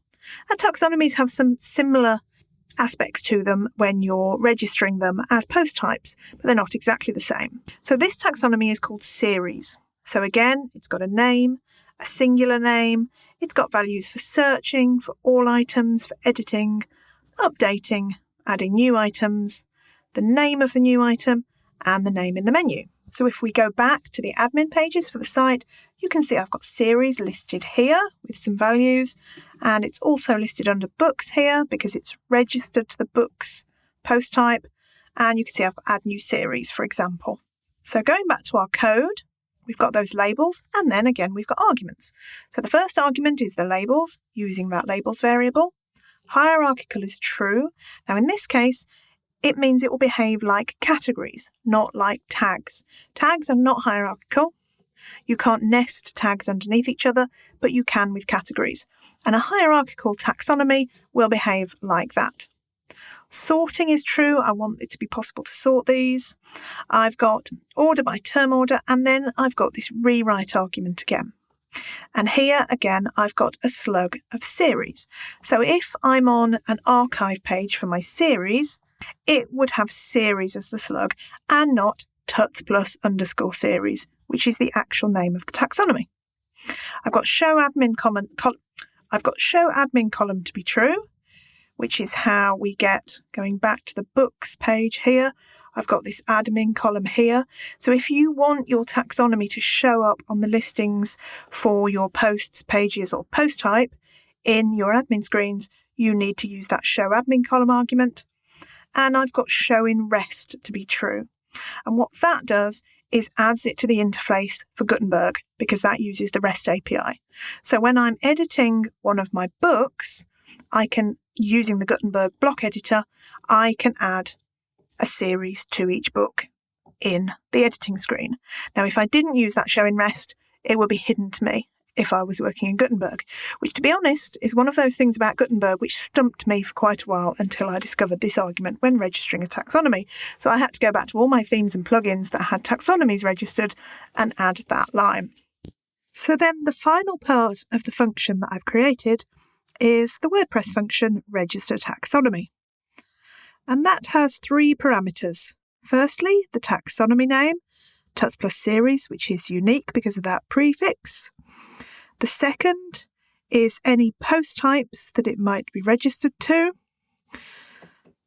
So here I'm using that one post type, tuts plus book, which I already registered.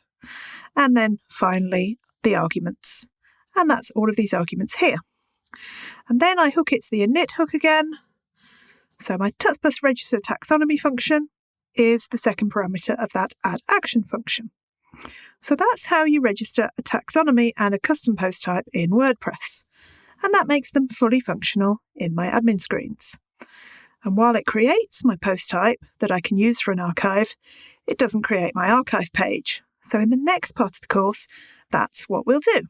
We'll create a custom query using a lot of the PHP techniques that we've learned to output these books in a way that looks much better.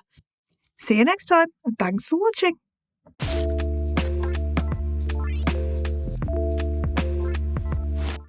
Hello, and welcome back to this Tuts Plus course on learning PHP for WordPress. In this part of the course, we're going to move on from our custom post type and taxonomy, which we've already registered, and create an archive for the custom post type in our theme. So I've created a file called archive-rmxc_book.php. And that's the way that you name an archive file for a post type. So you call it archive- and then the name of the post type. So this will be used by WordPress to output the archive for that post type. Now at the moment, all that's got is my call to the header, the sidebar, and the footer. And I'm using this get sidebar full call here because I've got a specific full-sidebar.php file in my theme, which will display a full width sidebar on full width pages. And this is a full width page.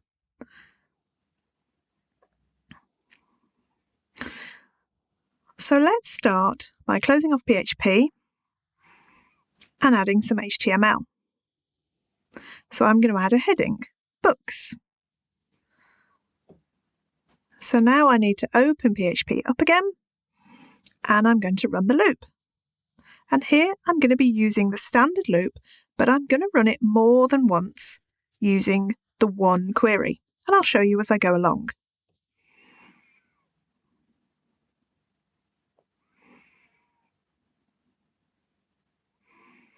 So that's our opening line, opening up the loop. Well, I'll have posts the post. So far, so normal. Now, what I want to do is check if a post has a specific term in my taxonomy that I've already registered, because first I want to output books from this division bell series. So I'm using this function if has term. And that has two parameters.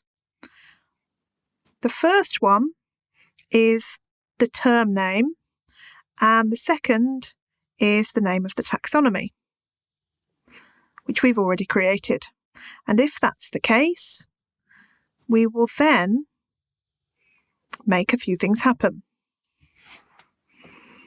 So we're checking if any posts have that term, and I want to do that before I output a heading for this specific part.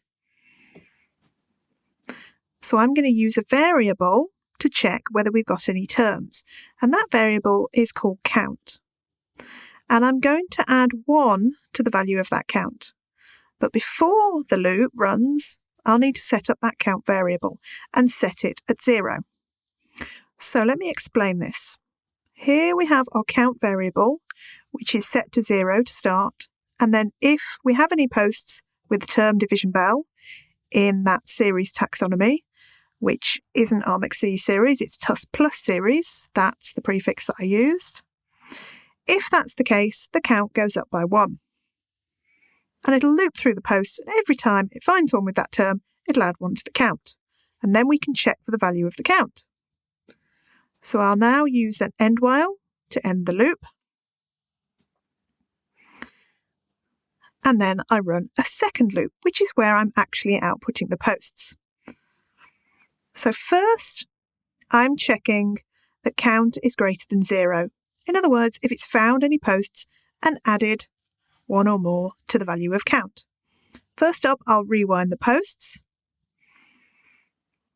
And then I'm going back into HTML and adding a section. And I'm giving it a class of series so I can style those sections. I'll give it a heading and I'll run the loop again.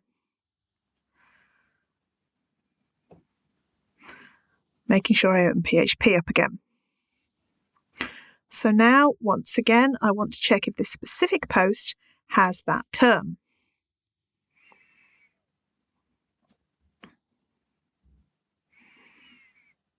So I'm using that if has term conditional check again. And if that is the case, I will get a template part that outputs an article with that book in it. And I've already created that template part file, which you can see here. It's called loop-book.php. So if the current post has the term division bell in the Tuts plus series taxonomy, we then get that template part. And that outputs an article. So let's just run through this quickly, which will be familiar from an earlier part of the course on the loop. So we've got an article with the ID of the post ID, and then classes which are added by WordPress using the post class function. And then in addition, I'm adding some classes to that which are styled in the style sheet of my theme. Now you might want to change yours or add some different ones. We've then got an H4 with a link to the post and the title. We've then got the post thumbnail or featured image, if there is one, which is output inside a link to the post. And then after that, we have the excerpt. And then finally, there's a div with the class of button, which again is styled in my theme. And that's got a link to the permalink, and it says explore the book. So that's that loop file, which will be run again and again as we go through this template file. So now I want to end while again, making sure I type it correctly. So I'm now ending the loop, and then I'm going to close that section. So within my second loop, I've got to check for the count, rewinding posts, opening a section, outputting an H3 with the name of the series, and then checking if it's got the term for each post and outputting the contents of the loop.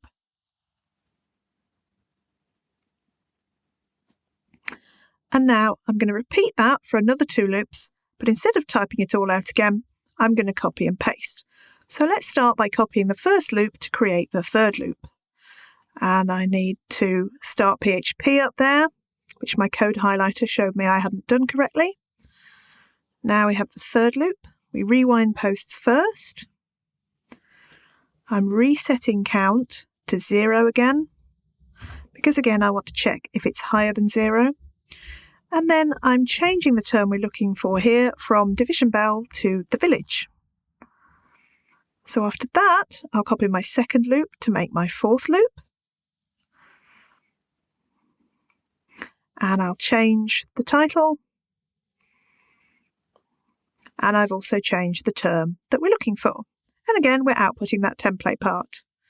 We then need to repeat that for the 5th and 6th loop. So we'll copy both of those and edit them. And here I've got the term other, because if we look back at the site, there's another series here called other. And then in my heading here, I'm adding other books, stories and novellas and changing the term to other. So those are my 6 loops. Now those are 6 loops, but they only query the database once. If I was to use the WP query class, which is a good way to create a custom loop, but it does mean that you're constantly querying the database. But here I'm using that one query that WordPress is already sending to the database to find all of the books, all of the posts in my custom post type. So I'm finally finishing off with a closing div, which closes the content div, which is opened in my header file. And then I'm calling my sidebar and footer. So that's the code for my archive file. Now let's take a look and see how it looks on my site. So you can see it's completely changed. Instead of being that long list with lots of white space, we've got books as our heading. We've got the Division Bell trilogy with the 3 books next to each other. We've got the Village trilogy with the 3 books next to each other. And a set of stories that I've included in that. And then I've got other books, stories and novellas, which is another book here, which I've set as other. So that's how you create a custom query using the loop, using conditional statements, and also using variables in WordPress. You can take this example, this case study, and adapt it to work with your own custom post types and taxonomies. In the next part of the course, we'll wrap up and look through what you've learned as you've been going through the course. See you next time, and thanks for watching.